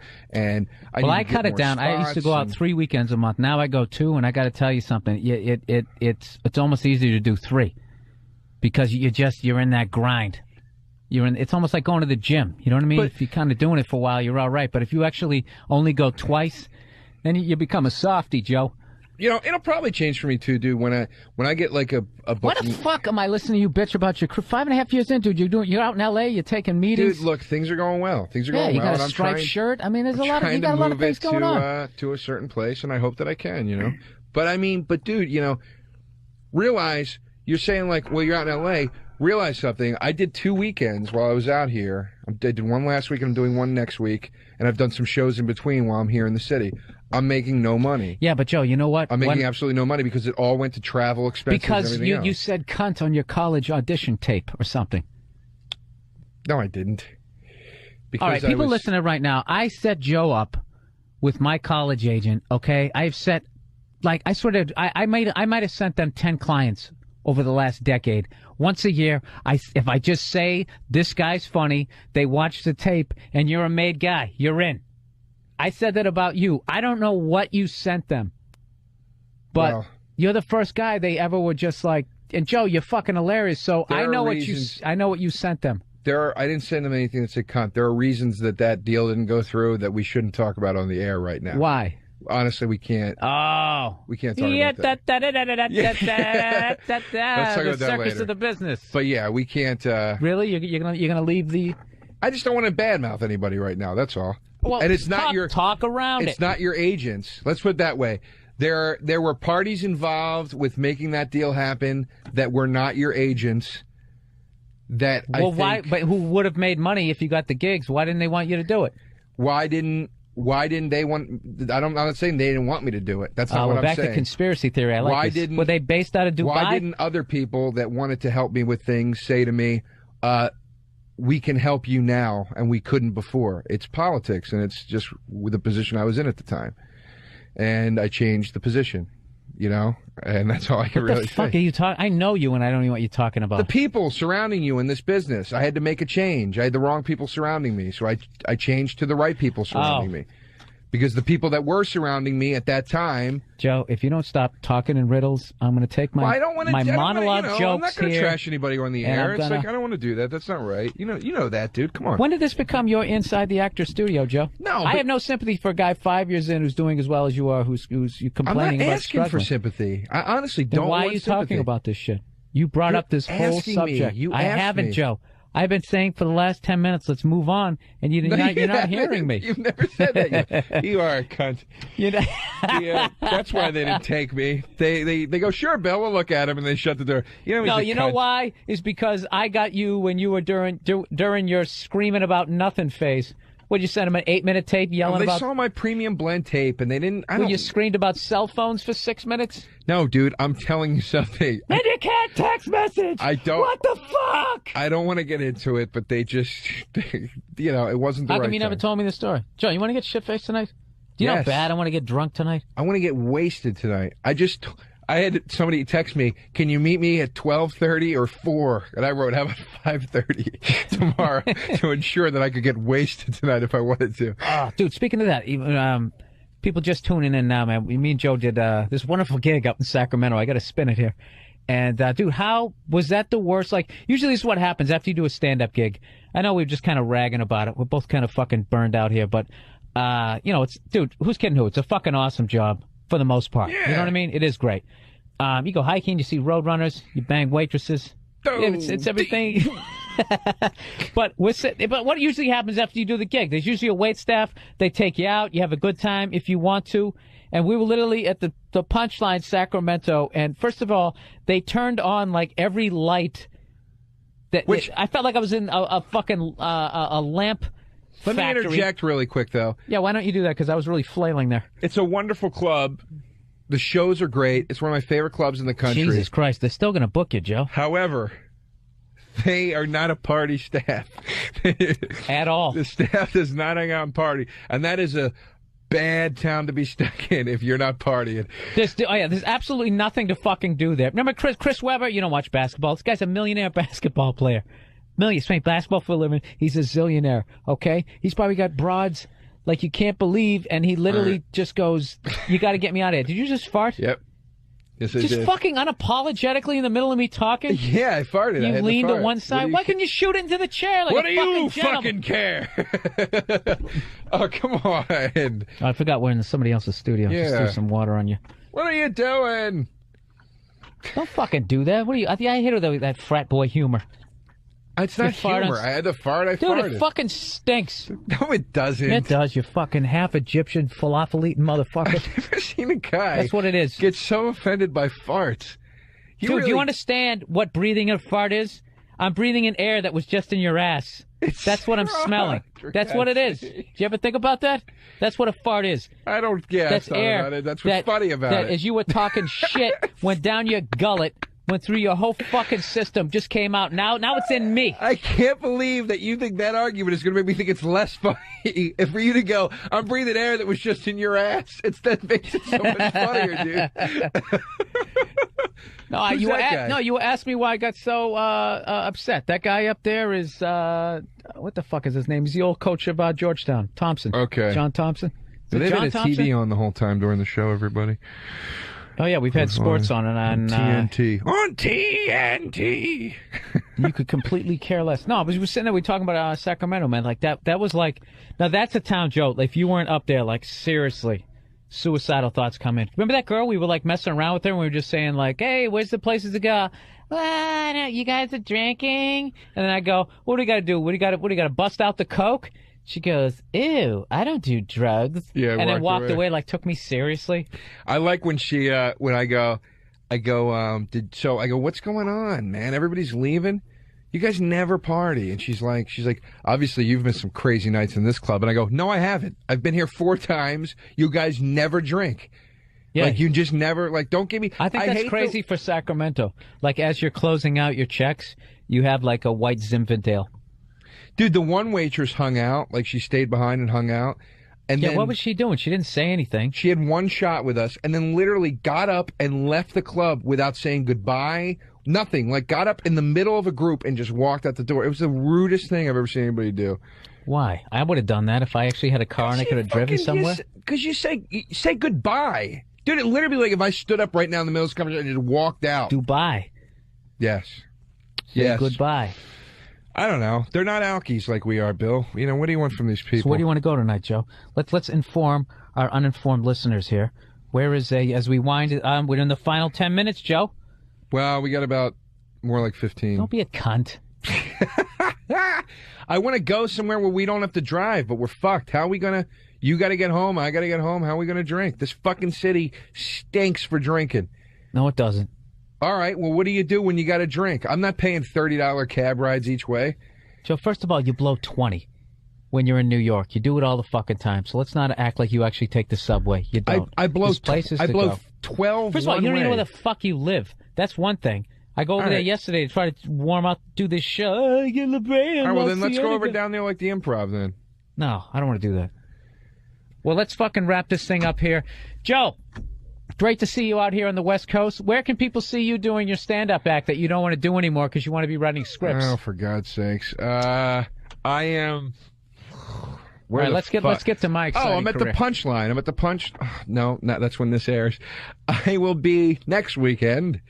I will be in Washington, D.C. at a venue I can't remember the name of right now. Oh, you're not doing the Improv? No, I'm doing the another place out there. And But then... knuckleheads? I don't Screwballs? know. I don't know. Come on, what's Just the check awful out my... name of it? It'll be on my MySpace. MySpace.com/Joe DeRosa. Dingleberries. Yes. All right, I'll be at Giggles in Seattle. My triumphant return. I'm going to a Sonics game up there on Sunday. So if you see me and you tell me you're a fan of Uninformed, I'll buy you a beer. Yeah. First person who comes up to me. That's it, There Joe. you That's what we go. got. That's how we're going to build our audience. There you are. All right, that goes for me too. First person comes up to me in D.C., you get a beer. Just go to my MySpace And see the what Jaeger. show is. Come on, man. And a Jaeger, you fucks. All right. Well, thanks for listening to Uninformed. Bill Burr, Joe DeRosa. We're going to be back again next month. And once again, hey, thanks to everybody who listens. And people come up to us on the road and say you listen to the show. Really makes us feel good. So thanks to everybody. All right. See you next time. Uninformed with Bill Burr and Joe DeRosa.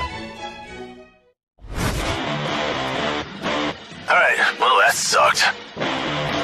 To hear the Opie and Anthony Show 5 days a week live on satellite radio, online on your phone or tablet, or even on demand, go to SiriusXM.com. Also, interact with the Opie and Anthony Show on Twitter, @Opie Radio, @Anthony Cumia, and @Jim Norton.